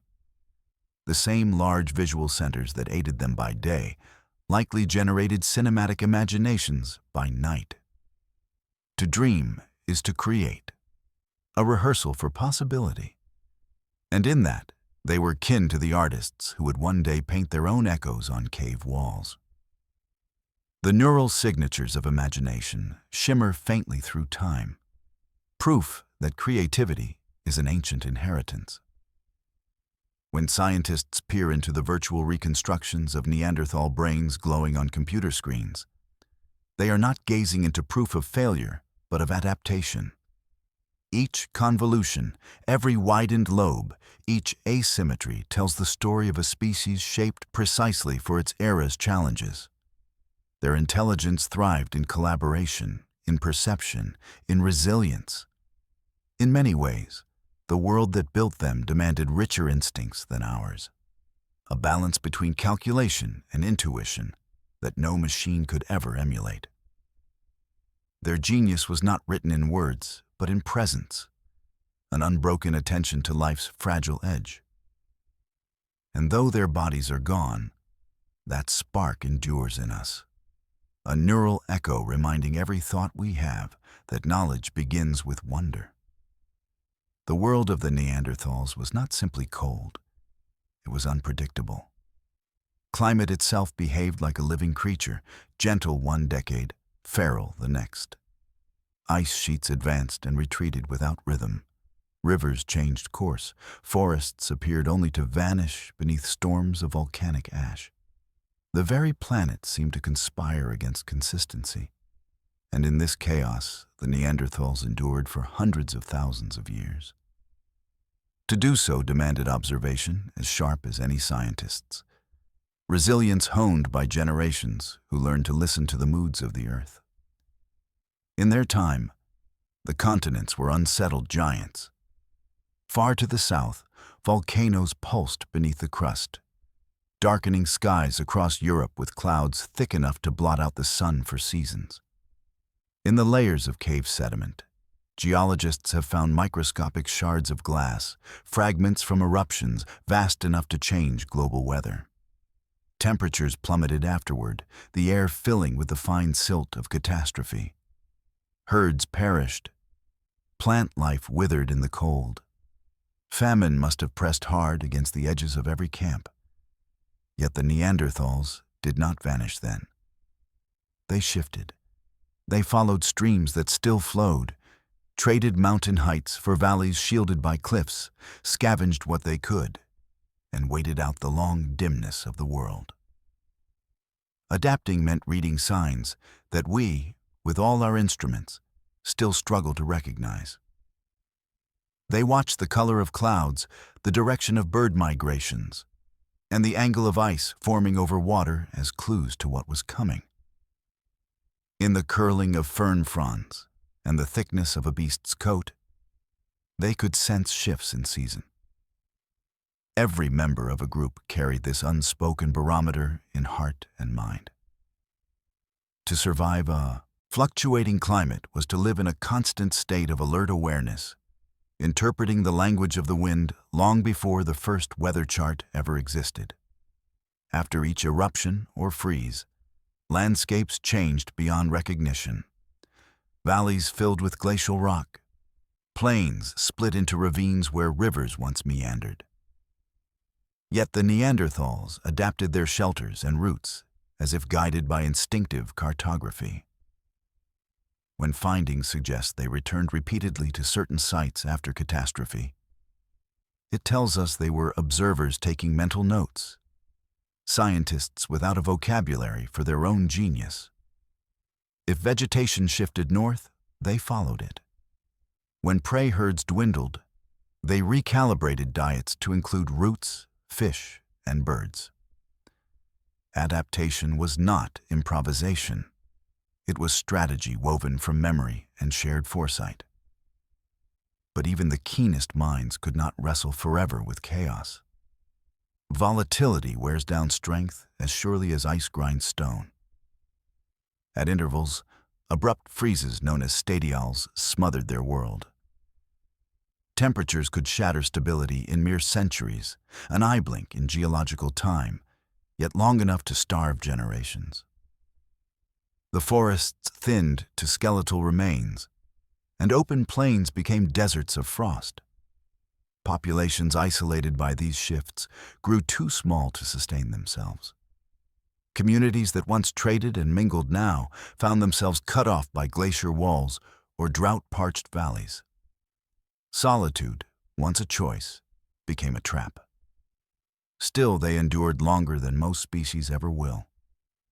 In the dim starlight of their last centuries, groups of Neanderthals huddled in the shelter of mountain passes, surrounding fires whose smoke drifted through landscapes transformed almost beyond memory. They had already mastered flexibility. Tools redesigned to carve frozen bone, hunting routes adapted to rarer prey. Yet with each climatic swing, their numbers dwindled, not for lack of intelligence, but because intelligence cannot stop the Earth's vast breadth from changing course. If they had language strong enough, perhaps they passed down stories of warmth that returned after long nights, myths of the mountain burning and the sun reborn. Maybe their children grew up believing the planet itself was something to be read and respected, not conquered. In that they were wiser than we.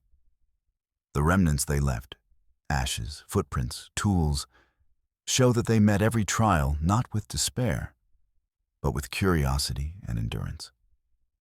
In their struggle lies the earliest chapter of human resilience, proof that knowledge begins when survival demands it.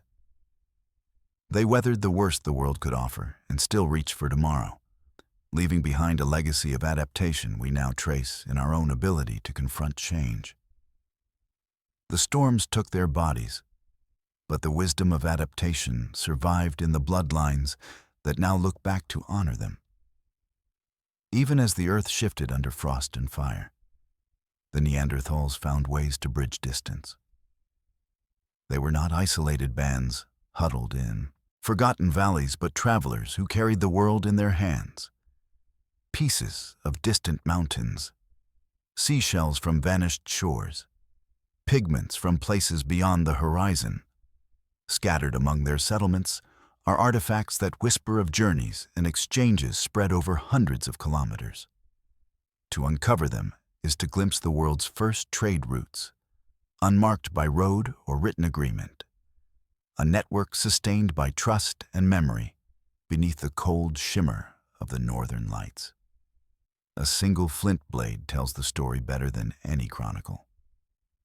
Its sharp gray edge, discovered in a cave in central France, was traced to a quarry far to the south near what is now the Mediterranean. Other tools in northern Europe bear the same strange geological fingerprints, slabs of stone unmistakably foreign to their surroundings. These objects did not wander by accident. They moved through hands, exchanged as gifts or trade between groups separated by rivers or mountain chains. In these journeys of material, we see the map of social connection illuminating a continent.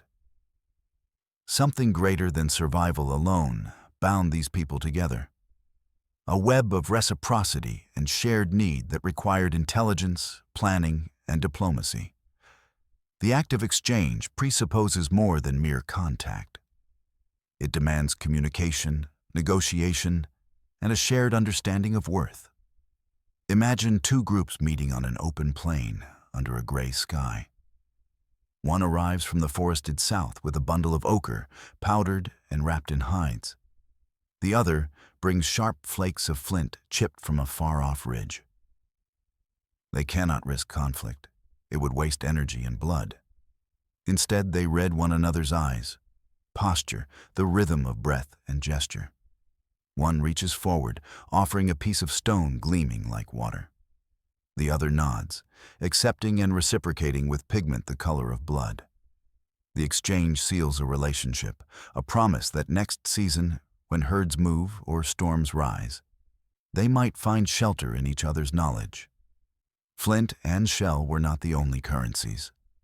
Feathers from rare birds, bone ornaments, plant resins, and bits of colored mineral crossed territories, each carrying layers of information, signals of alliance, patterns of migration, markers of identity. Through trade, ideas traveled as swiftly as materials.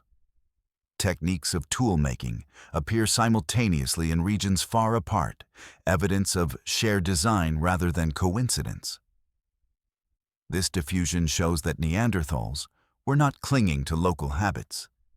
They were innovators who kept ideas alive by passing them hand to hand like fire. For a species to maintain connection across such landscapes, memory had to become geographic. Someone in every group would know the safe valleys, the crossing points, the places where stone and season could be exchanged. These were the first geographers, constructing mental maps of distance and direction long before symbols could record them. Trade required foresight, deciding when to travel, how to approach strangers, how to read the subtle etiquette of generosity. It also required a form of empathy, the knowledge that what another needs might one day be what you need.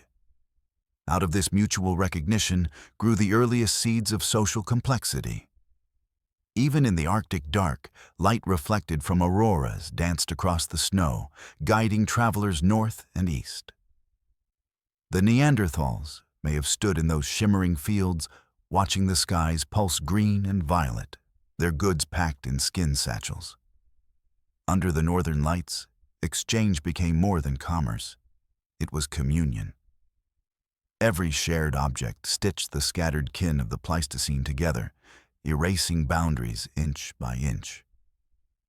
That instinct, to cooperate, to bridge the distance between communities through trust, would survive them and flourish in us.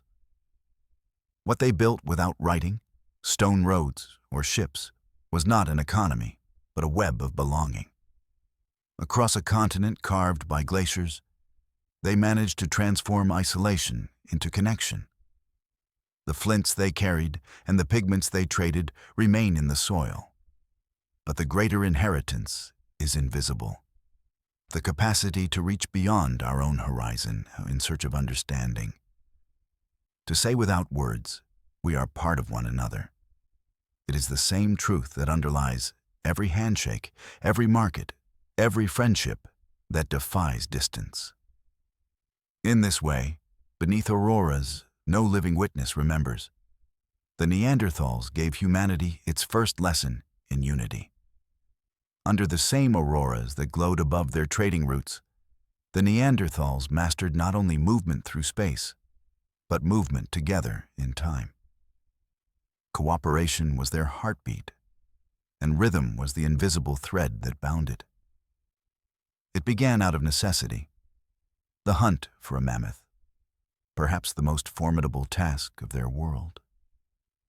Bringing down such a creature required more than weaponry and courage. It required coordination, anticipation, and an almost musical precision. To survive, they had to act as one body moved by many minds. Picture the frozen dawn of such a hunt. The herd grazes near the edge of a thawing plain, their breath drifting in pale plumes. Hidden behind a ridge, a dozen Neanderthals crouch, the air around them crackling with waiting.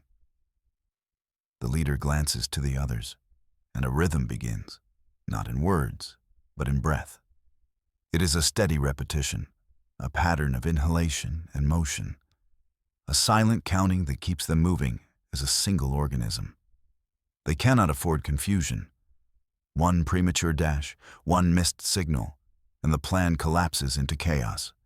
When they rise, spears clutched. What carries them is rhythm. Beats shared through muscle and pulse. Some scientists believe that humankind's first music was born on the hunt, and if that's true, Neanderthals heard its first verses. The rhythm that unified their chase continued at the fireside when recounting it. Perhaps they beat sticks or bones against logs, recreating the tempo of pursuit, turning danger into memory through sound. The body remembered, and in remembering, learned. Rhythmic communication made strategy tangible. A thump on the ground could warn, encourage, or praise without breaking the silence vital for stealth. A grunt in sync with others could mean now. Even without elaborate language, rhythm became code. Modern neuroscience would later prove what their brains already knew. Synchrony fosters empathy. When people move or breathe in unison, their hearts and even their neural activity align. This attunement builds trust faster than speech can. The Neanderthals could not measure hormones or brain waves, but they felt it in their blood. Each shared pulse melted solitude. The ancient beat echoing through their gatherings was more than sound. It was connection manifest. They discovered through instinct what we later rediscovered through study. Collaboration is rhythm embodied. When the mammoth hunt succeeded, rhythm did not end. Around their fires, the same cadence transformed from coordination to celebration. Drumming the earth with hands or bones, stamping the ground, clapping hides stretched for drying, they created patterns that recalled triumph. It was music as memory, ritual born from repetition. The children watching absorbed not only the story of the hunt, but the way its rhythm pulsed through the entire group's identity. Every thud, every beat reinforced belonging, each participant a note in a melody greater than themselves. They didn't name it music, but its power shaped them nonetheless. Even daily work followed this heartbeat.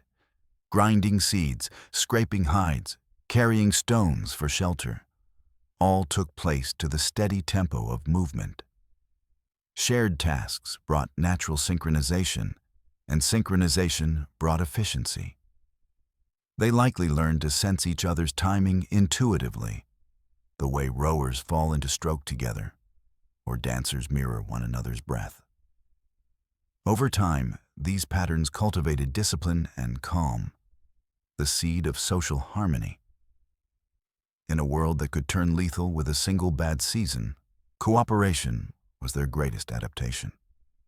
And rhythm, the pulse of the living group, was its most faithful teacher. The faintest echoes of this remain. We still keep time together, marching, singing, cheering, even walking in step beside our companions, without meaning to.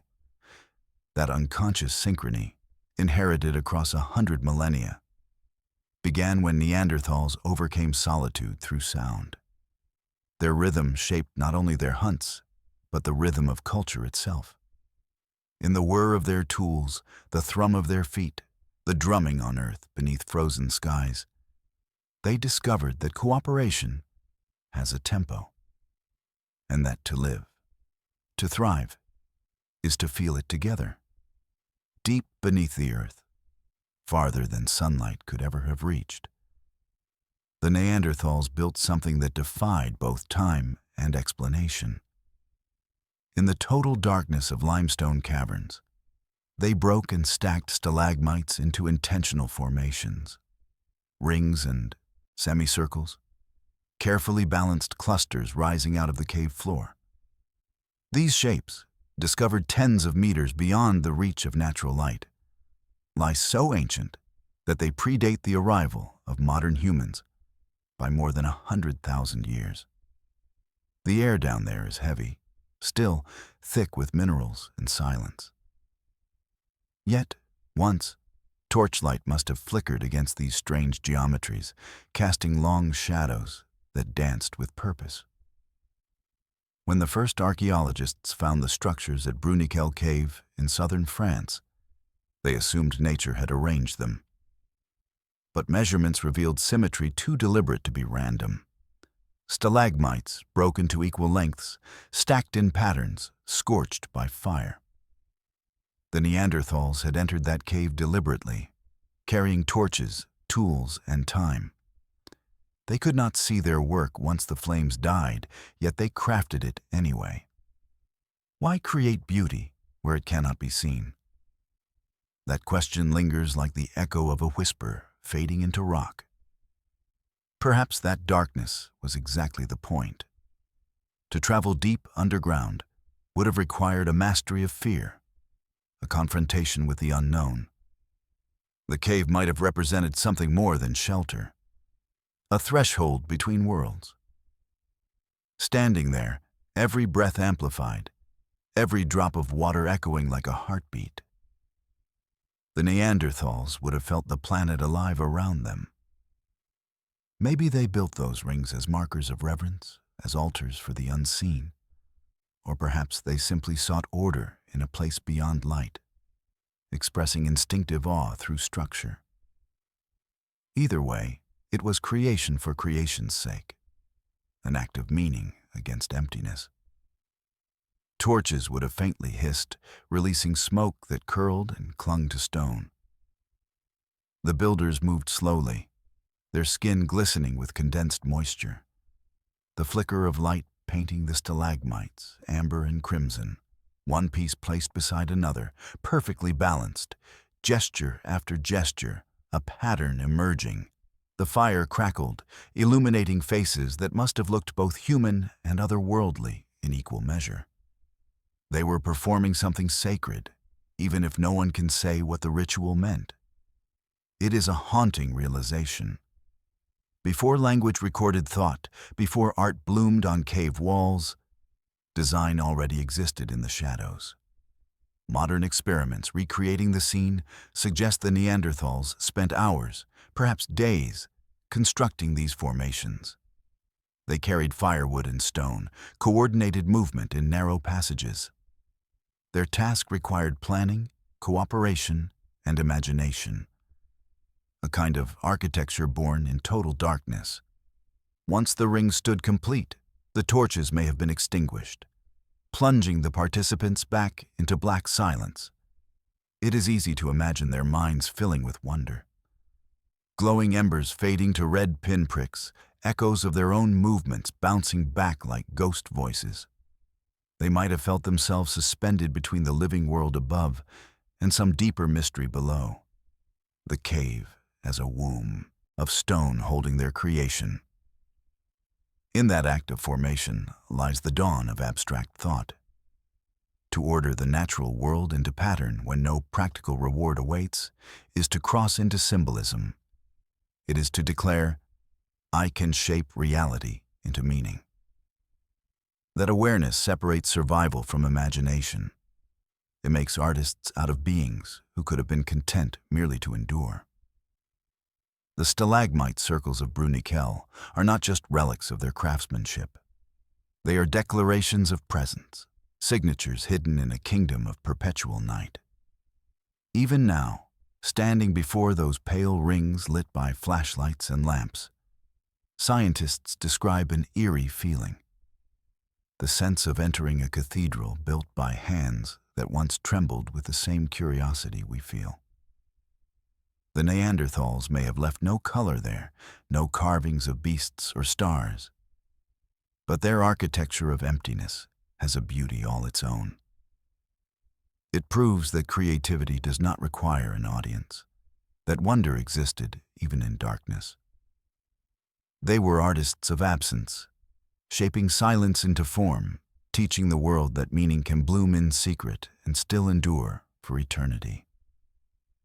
When darkness settled over the Ice Age plains, the flicker of fire became the heart of Neanderthal life.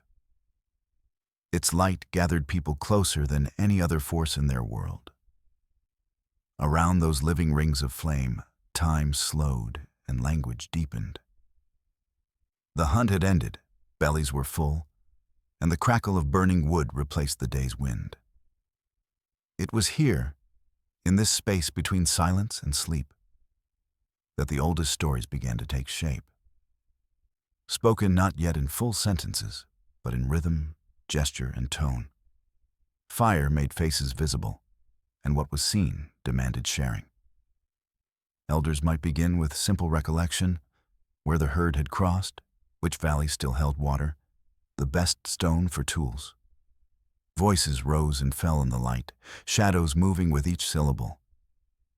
But these practical lessons soon reached further. Repetition gave way to cadence, and cadence gave birth to story. To describe danger and luck required imagination. Perhaps they spoke of spirits in the wind, or of animals whose courage deserved memory, or of mountains that never slept. Each listener could see the flames dance mirrored in their minds. Glowing scenes of long-vanished hunts and beings carved from air and ash. The fire itself must have inspired its own mythology. Imagine them watching sparks spiral upward into the black, the embers breathing like living hearts. How could they not have wondered where the fire came from or where its sparks traveled? The elders, weathered and slow, might have smiled at these questions and answered with stories. Tales of how flame was first stolen from the sky, or how ancestors learned to coax it from stone. The details are lost to time, but the impulse is familiar. We still gather in circles, telling the origin of things we will never fully understand. It began here, among people who found order in the chaos of flickering light. Children listened, half asleep beneath firs, imprinting every gesture and sound into memory. Knowledge passed through these moments, not through written word, but through the theater of voice and motion. A raised arm could illustrate a mammoth's height, a deepened tone the growl of a cave bear. Laughter followed mimicry, admonition came through parable, each retelling polished truth into pattern until it resembled legend. This was education, entertainment, and belonging entwined. Stories were both warning and wonder, weaving shared meaning from uncertainty. To speak beside the fire was to rehearse faith in imagination. The Neanderthals had already proven capable of art, of music, of ritual. Storytelling united them all. It turned experience into continuity, storing lessons in narrative when memory alone might fade. A successful hunt became an epic. The fall of a companion transformed into wisdom whispered to the next generation. The rhythm of fire and language fused, the sizzle of resinous wood aligning with the pulse of speech. Through these harmonies, the first heartbeat of culture sounded in the chill night. Even silence around the hearth carried power. Between words, the fire spoke its own tongue. The pop of sap, the sigh of collapsing coal.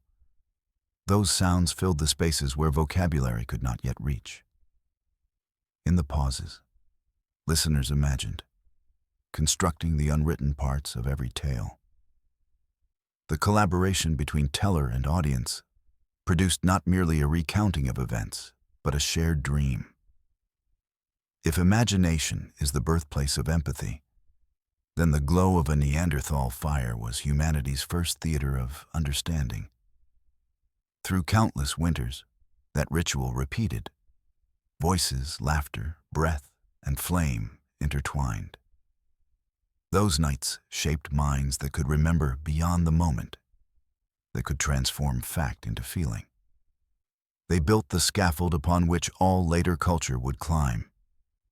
Every myth sung by our ancestors, every bedtime story whispered now, carries its ancestry from those firesides where Neanderthals turned survival into art and experience into meaning. When we gather around our own fires, electric, digital, or burning wood, we continue that unbroken chain, retelling humanity's oldest story. The need to make warmth not only with heat, but with words. Across the turning of ages, While Neanderthals tended their fires and stories rippled through the night, another species began to appear on the horizon. They came out of the warm plains of Africa and drifted slowly north, following rivers and prey, carrying their own language of stone and flame. Around 45,000 years ago, these newcomers, modern humans, crossed into Europe. Their arrival marked the moment when two worlds, long traveling separate paths of evolution, finally stood face to face. The meeting could have been catastrophe, or it could have been kinship. In truth, it was likely both, a long and intricate dance between competition and connection. Archaeology reads that meeting like a palimpsest, the earth scribbling developments across overlapping layers of sediment. In some caves, the toolkits of both peoples mingle indistinguishably. Knife blades once thought exclusive to modern humans appear nestled among Neanderthal hearths. Pigments and beads travel in both directions. This blending suggests not a sudden conquest, but a period of exchange. The first encounters were probably cautious. Distant sightings on opposite banks of rivers, echoed calls through forests, each group watching silhouettes move against the dawn. Gradually, curiosity outweighed fear. Firelight seen from afar might have drawn them together, the universal sign of life against cold. The landscape itself compelled cooperation. Ice Age Europe was unforgiving, its seasons capricious. Survival depended on knowledge of terrain, on awareness of migration routes and sheltering caverns. The Neanderthals had perfected this art. Their new cousins, swift and abundant, carried fresh methods and tools. A meeting between them may have begun as barter, stone for food, protection for passage. But the rhythm of shared need tends to erode boundaries. The record of their coexistence stretches for thousands of years, too long for endless war. Instead, scientists find evidence of borrowed skills, new materials, ornamentation blending both traditions, layers of burn marks where mixed groups gathered around the same hearth. There must have been friction too. Resources were finite, and difference often breeds suspicion. Yet, even conflict leaves traces of respect. Bone injuries that healed before death may mark scuffles rather than extermination. Alongside them, one finds deliberate burial practices from both species still flourishing, each perhaps learning from the other how to honor the dead.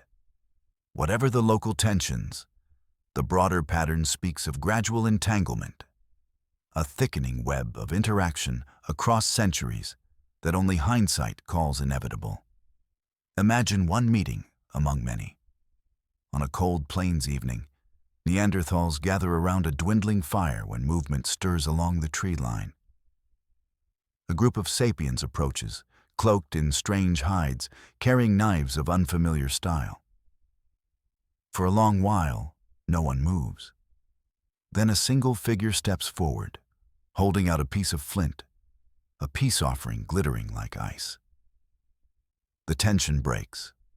Curiosity wins. Hands exchange objects, then gestures, then laughter at the discovery that laughter sounds the same in every language.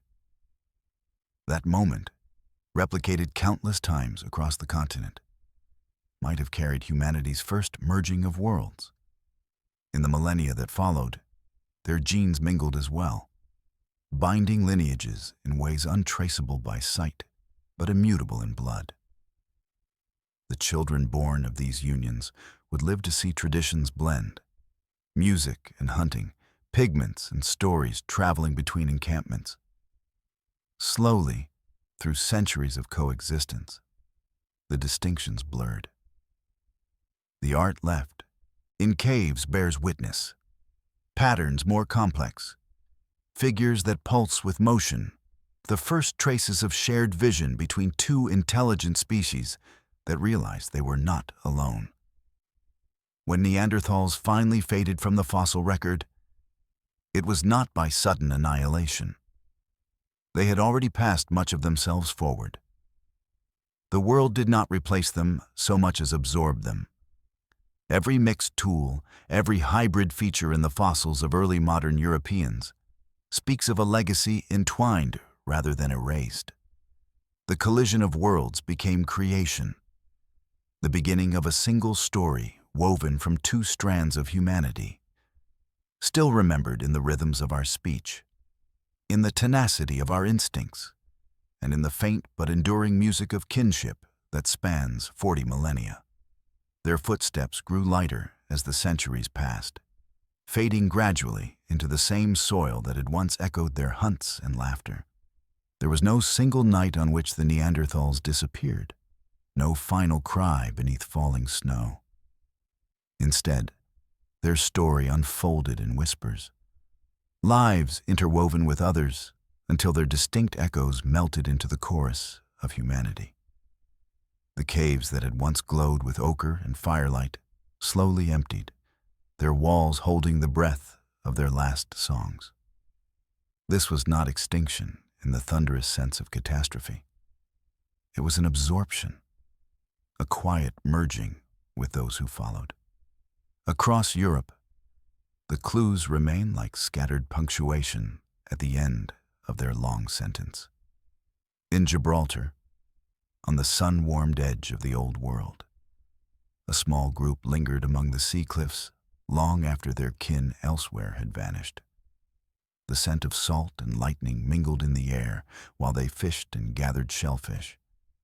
The last of their kind, looking out upon an ocean that stretched toward continents they would never reach. In the Balkans and the Caucasus, isolated bands persisted in mountain refuges, clinging to pockets of warmth where ice had not yet suffocated the land. Archaeologists find their tools lying side by side with those of early modern humans, flints so similar it is impossible to distinguish one maker from the other. It is as if two worlds had already fused, their differences erased not by conquest but by coexistence. Climate dealt the heaviest hand. As the glacial periods waxed and waned, familiar paths fractured.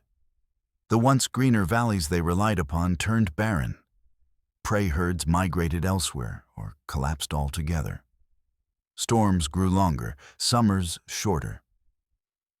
For a people adapted to balance between fire and frost, such relentless change would have sapped even their refined resilience. Yet they adjusted bravely where possible, migrating south and east, seeking habitable corridors. Each journey brought them closer to others, groups of Homo sapiens whose expanding numbers and nimble mobility transformed the old ways of the continent. Encounters between the two did not always end in alliance. Some likely competed for the same caves or herds, their wary truces punctuated by tension and distance. But slowly, inevitably, the boundary blurred. Shared ventures in hunting and survival must have become common. Shared lives followed. Interbreeding left its mark deep in genetic code, a quiet record of kinship invisible to the eye. When populations mixed across generations, the pure Neanderthal line thinned until it no longer existed in isolation at all. Their disappearance was not a fall. It was a diffusion, each ember of their existence carried onward through blood and behavior. In those final strongholds, their days must have been filled with remembrance. Imagine the last generations in the caverns of southern Spain or the sheltering ridges of Italy. They still made fires and sharpened tools, still watched constellations through breaks in the clouds. Children played in sand like those who had lived ages before them. Yet beyond their awareness, a transformation was underway. The slow shift of identities joining into something new. The rhythms of their speech, the methods of their craft, even their gestures were absorbed into the composite language of survival spreading across the continent. Eventually, the last hearths cooled. Perhaps one evening, a small group abandoned a cave that had sheltered their ancestors for centuries, carrying only what they could, heading toward the horizon in pursuit of food or hope. When they vanished, the land did not notice immediately. A few seasons later, the wind filled the prints they left with dust, and no new feet came to renew them. But the silence that followed was not one of erasure.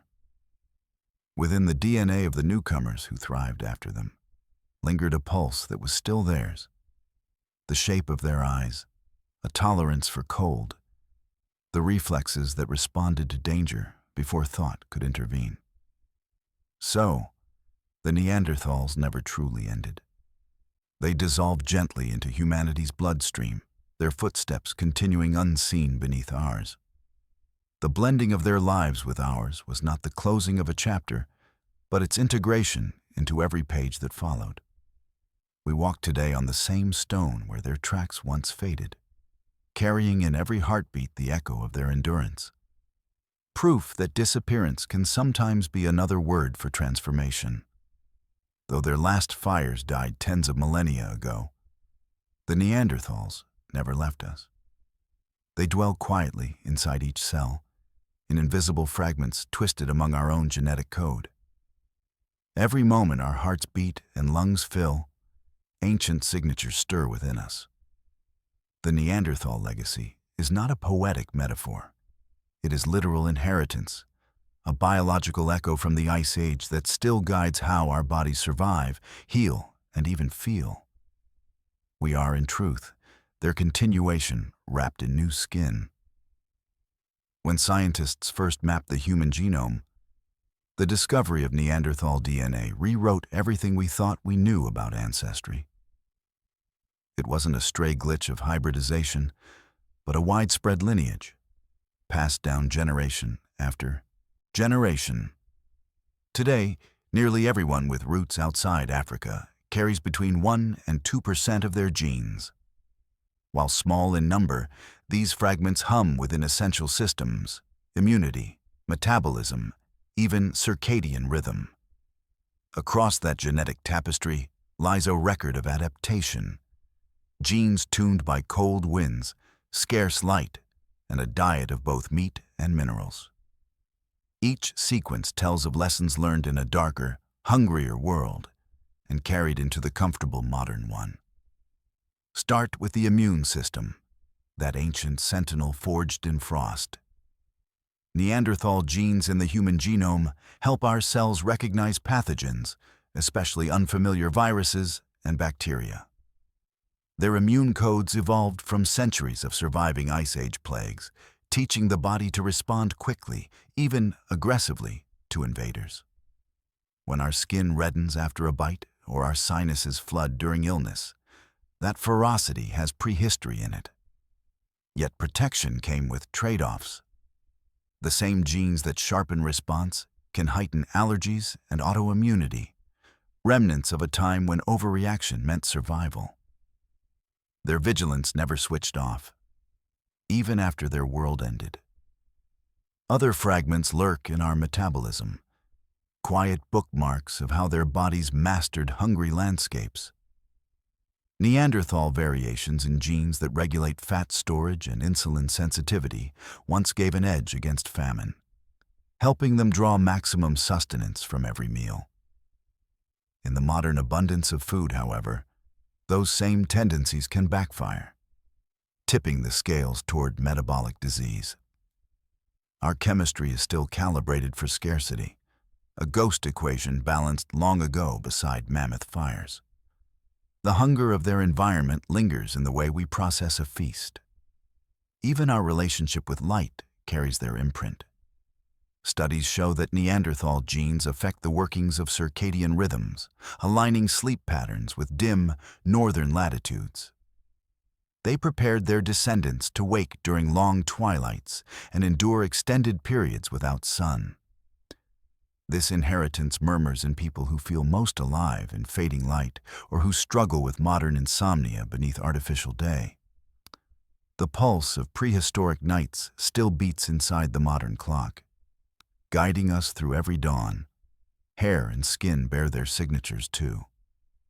Mutations controlling keratin, pigment, and immune defenses against UV damage came directly from our intermingled bloodlines.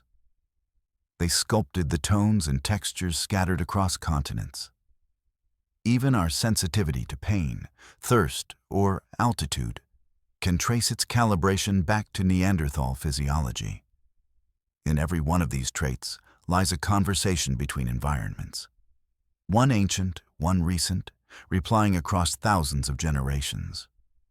To realize this is to acknowledge an intimacy of unimaginable scale. Evolution did not discard them. It wove their advantages into the future. Neanderthals are not relics sealed beneath stone, but living presences folded into every heartbeat of humanity.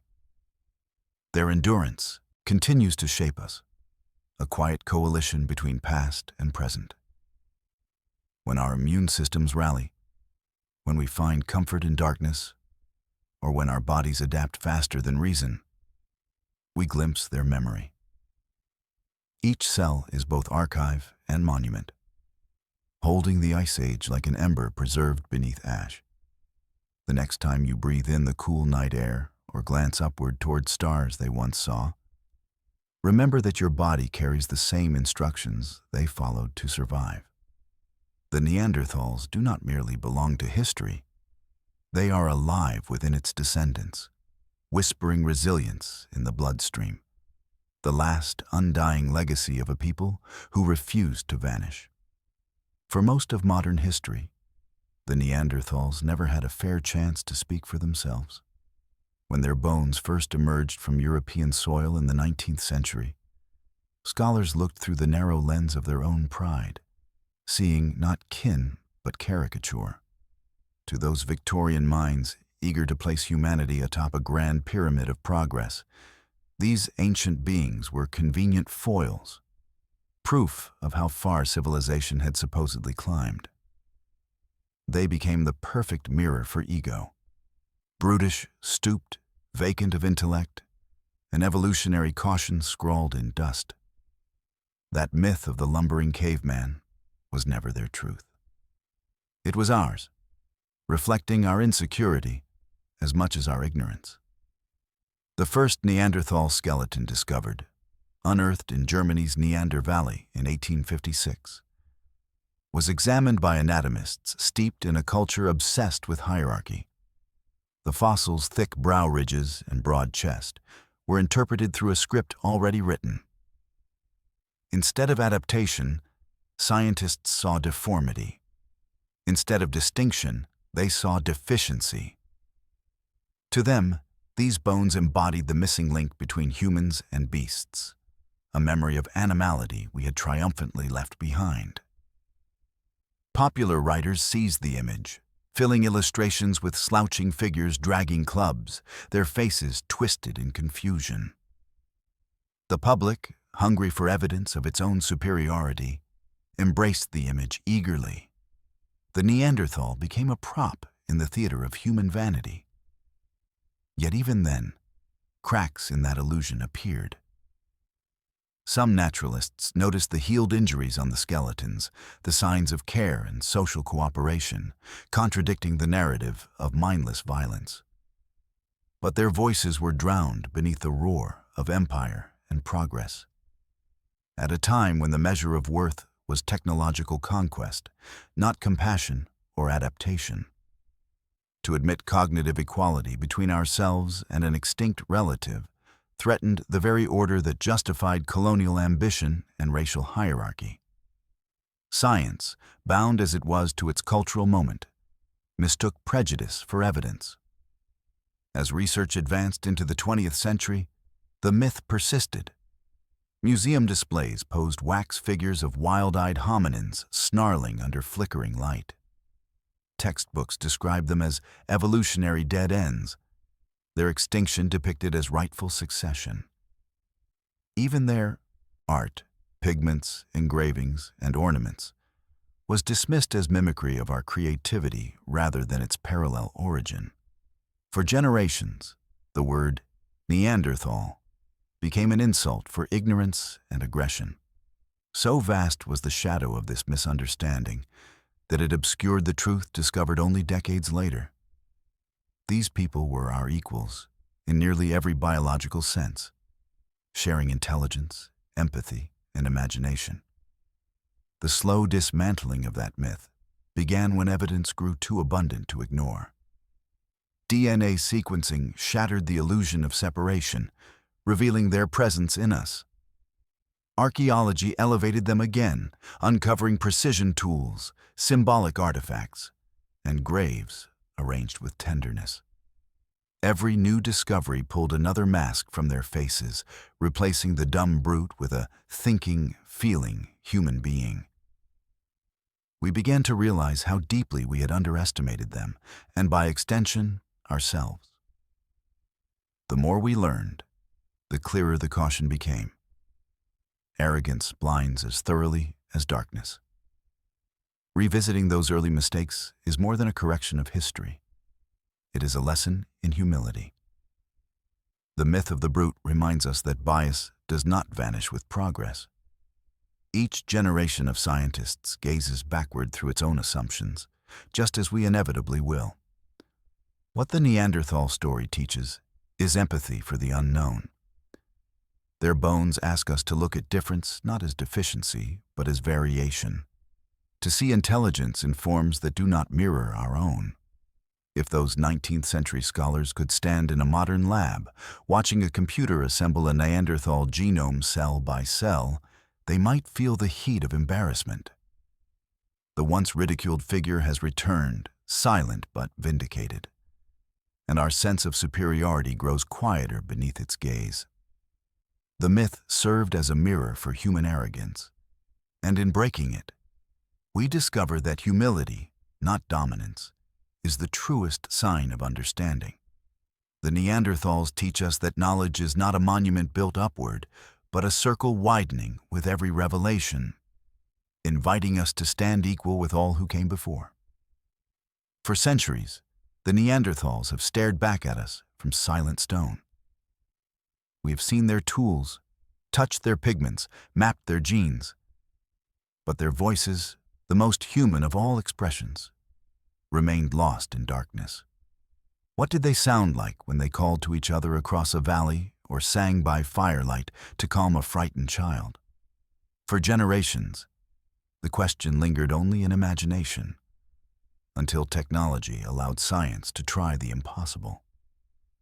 To rebuild a sound from the absence of sound, to translate bone into breath. It began with a single hyoid bone, that delicately curved anchor of the throat uncovered in the fossilized remains of a man who lived 60,000 years ago. Its shape matched our own so closely that scientists suspected the Neanderthals had possessed similar ranges of vocal control. Then came imaging, CT scans tracing the minute architecture of their skulls, spine, and chest cavity, stitching together a virtual version of their airway. From there, computer models reconstructed how air might have passed through tongue, lips, and nasal passages. Suddenly, the question of what they could have said became one of what they might have sounded like. Modern acoustic engineers joined the effort, feeding data into algorithms capable of simulating resonance and timbre. The process was meticulous. Every millimeter of jaw angle, every curved ridge of the sinus, altered tone and pitch. AI models learned from thousands of modern human voices to predict how even small anatomical variations would influence sound. Then, the computer exhaled a single syllable, a short, open vowel resonating somewhere between a hum and a sigh. It was eerie and tender at once, the ghost of language emerging from digital breath. In laboratories accustomed to the hum of machines, that note felt almost sacred. After 40 millennia of silence, a Neanderthal had spoken again. Of course, it was not a word in any known language, only a projection, a bridge of plausibility between science and wonder. The sound carried no meaning except what we gave it, but in its vibration, we heard proof of continuity. More experiments followed. Artificial throats reproduced different shapes of tongues and changing air pressure to simulate phonemes, the building blocks of speech. What emerged was a range surprisingly close to our own, rich in vowels and sonorous consonants, capable of nuance. Their voices would have been deeper than ours, resonating from thicker chests and larger sinuses, each syllable rounded by air meant to fight cold. The researchers described it as a song of stone and wind, both familiar and ancient. Standing in that lab, they said, one could almost imagine the scene long ago. Two figures across a hunt, calling through snow, a parent whispering reassurance to a restless child. Greetings murmured between companions, returning with firewood. What once seemed alien became intimate. For a fleeting moment, the line between them and us dissolved in sound alone. The simulation did not resurrect the Neanderthal, but it resurrected our empathy. This acoustic archaeology, as some call it, continues to evolve. Newer AI models can even fold weather data and cave acoustics into the simulation, recreating how those ancient voices might have echoed against rock walls. In the reverberation, listeners claim to sense the texture of time itself, a deep continuity carried by the same air that still moves through our lungs today. The moment a scientist pressed play on that first synthetic voice, the lab fell so quiet you could hear the instruments hum. Between their astonishment and the soft vibration that followed stretched 40,000 years of waiting. When the sound faded, a profound recognition lingered. We had not only studied them, we had listened. It was proof that curiosity can pierce any silence, that technology, when guided by wonder, becomes a form of remembrance. The Neanderthals are gone, but their voices once shaped the world's air. And through our questions, the air itself continues to hum with their memory. Every layer of discovery about the Neanderthals turns our gaze inward. Each fossilized gesture, a healed wound, a tool smoothed by countless fingers, a grave colored with ochre, reflects something of ourselves. For generations, we studied them as distant curiosities, relics of a species replaced by something supposedly better. Yet as time peels back the sediment of misunderstanding, we keep finding our reflection in their eyes. The story of the Neanderthals is not a tale of others fading into obscurity, but a mirror showing us what it truly means to be human. They teach us that intelligence is not linear progress marching toward perfection, but an intricate landscape filled with parallel paths. The Neanderthals thrived for nearly 500,000 years, weathering climatic cataclysms and ecological upheavals we can scarcely imagine. Their endurance alone challenges every idea of superiority. They dreamed with stone and lived by rhythm, creativity manifesting not as monuments, but as the quiet perfection of survival. When we measure cleverness by skyscrapers and satellites, we overlook the mind behind a fire carefully tended through a blizzard or a shelter reinforced against the teeth of an ice age night. Their genius lay in persistence, the intelligence of adaptation, of noticing, of care. Through them, we confront our long habit of pretending isolation defines worth. Once we insisted that empathy distinguished us from beasts, that art and compassion were our exclusive domains. Yet the Neanderthals painted caves and buried their dead. They fashioned jewelry, nurtured the wounded, comforted the dying. They too made music and story, transforming the raw materials of existence into meaning. To see this truth is to surrender the mythology of our singular greatness and accept a more humbling beauty. We are one expression among many of mind flowering within nature. The boundary between them and us is as thin as breath. Their story also reminds us that community, not competition, is the root of thriving. Cooperation kept them alive through endless winters. Every stored seed, every shared hunt, every soft hand tending a wound proved that survival depends on connection. When their environment demanded unity, they answered instinctively, building networks of trust long before modern humanity learned to write laws. It is telling that the same qualities that define their success, collaboration, communication, generosity, remain the foundations of our species' endurance. Their bones insist upon a lesson we still struggle to learn. Intelligence without compassion fractures. Knowledge without empathy forgets what it exists to serve. And perhaps most poignantly, they reveal that extinction is not always obliteration, but transformation. They live on within us, subtly shaping our biology, whispering lessons in our genes. Their resilience is folded into our immune systems, their endurance into our muscles, their instincts into our fears and affections. Every heartbeat that accelerates at the scent of smoke, every flick of fascination at flame or echoing cave, might be their memory rising through us. Our fascination with the past is an act of recognition. We remember them because we are them, if we allow their truth to soften us.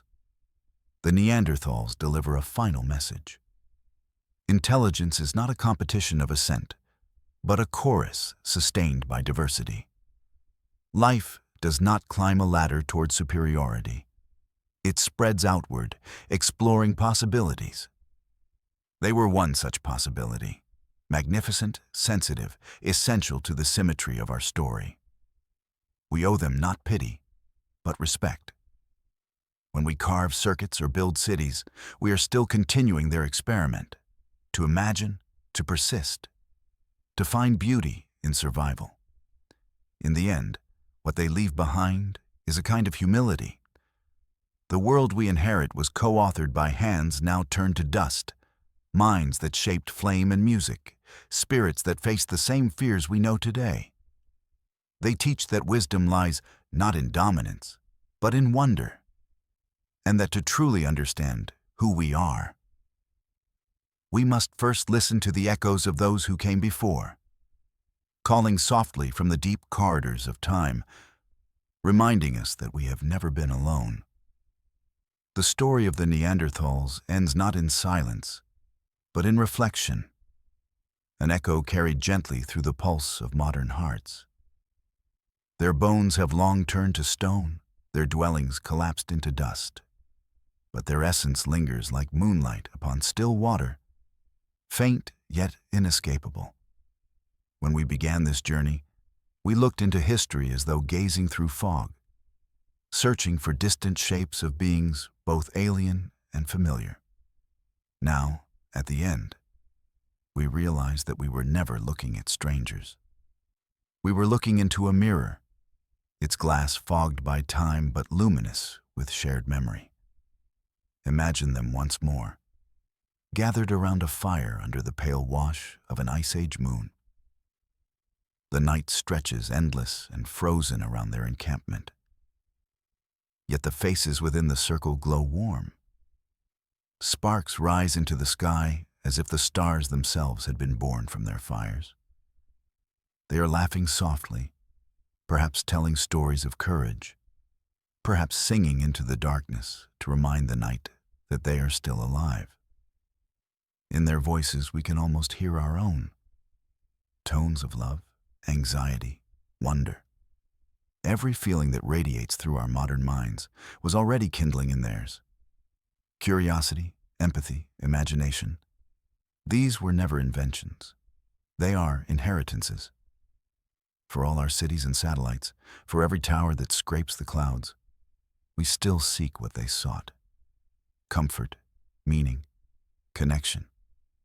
That continuity should fill us with humility, not pride. The Neanderthals were no defective branch cut short by nature. They were an experiment in being human, one that succeeded for hundreds of millennia before blending seamlessly into ours. Their art, their tenderness, their strength. They were not preludes to civilization, but civilization itself, expressed in its earliest, rawest form. Every fossil we study is a chapter not of what came before us, but of what we still are. If one could listen carefully enough beneath the hum of cities, one might still hear their rhythm, the patient scrape of stone, the murmur of collaboration, the heartbeat of a world tethered to elemental fears and fragile hope. We inherited their questions. How do we endure? What lies beyond death? What is beauty for? And across the gulf of time, those same questions continue to weave our stories, modern and ancient voices harmonizing in the oldest language there is. The hunger to understand what it means to be alive. The moon that shines above us tonight is the same one that hung low above their frozen plains. It gilded the edges of their campfires just as it brightens our oceans and cities now. They looked up and saw its patient, silvery face, feeling the same awe that compels us to explore the sky. Somewhere in that glow lies the reason we keep searching backward and forward at once. The need to remember, to reach beyond our brief lives and touch continuity. The Neanderthals gave us that first gift, the possibility of memory shared beyond the self. As we close this journey, perhaps it is worth picturing one of them standing at the mouth of a cave, watching the stars crest the horizon. Snow drifts lazily in the wind, and for a moment, all is still. That solitary figure breathes out, and the air glimmers with the warmth of breath against cold. In that instant, there is no difference between their world and ours. The same beauty, the same loneliness, the same fragile brilliance of being human moves through both. They are gone, yes, but only in body. Their genius, their adaptability, their spark of awareness flows quietly through every living person. We carry forward what they began. When we think, when we love, when we trace our fingers over stone or raise our eyes to the moon, we continue their story. The light that touched their eyes touches ours still, soft and eternal. Under its glow, we are reminded that humanity's story is much older and wider than we ever believed, and that being human has always meant belonging to one great continuum of wonder stretching beneath the same patient stars.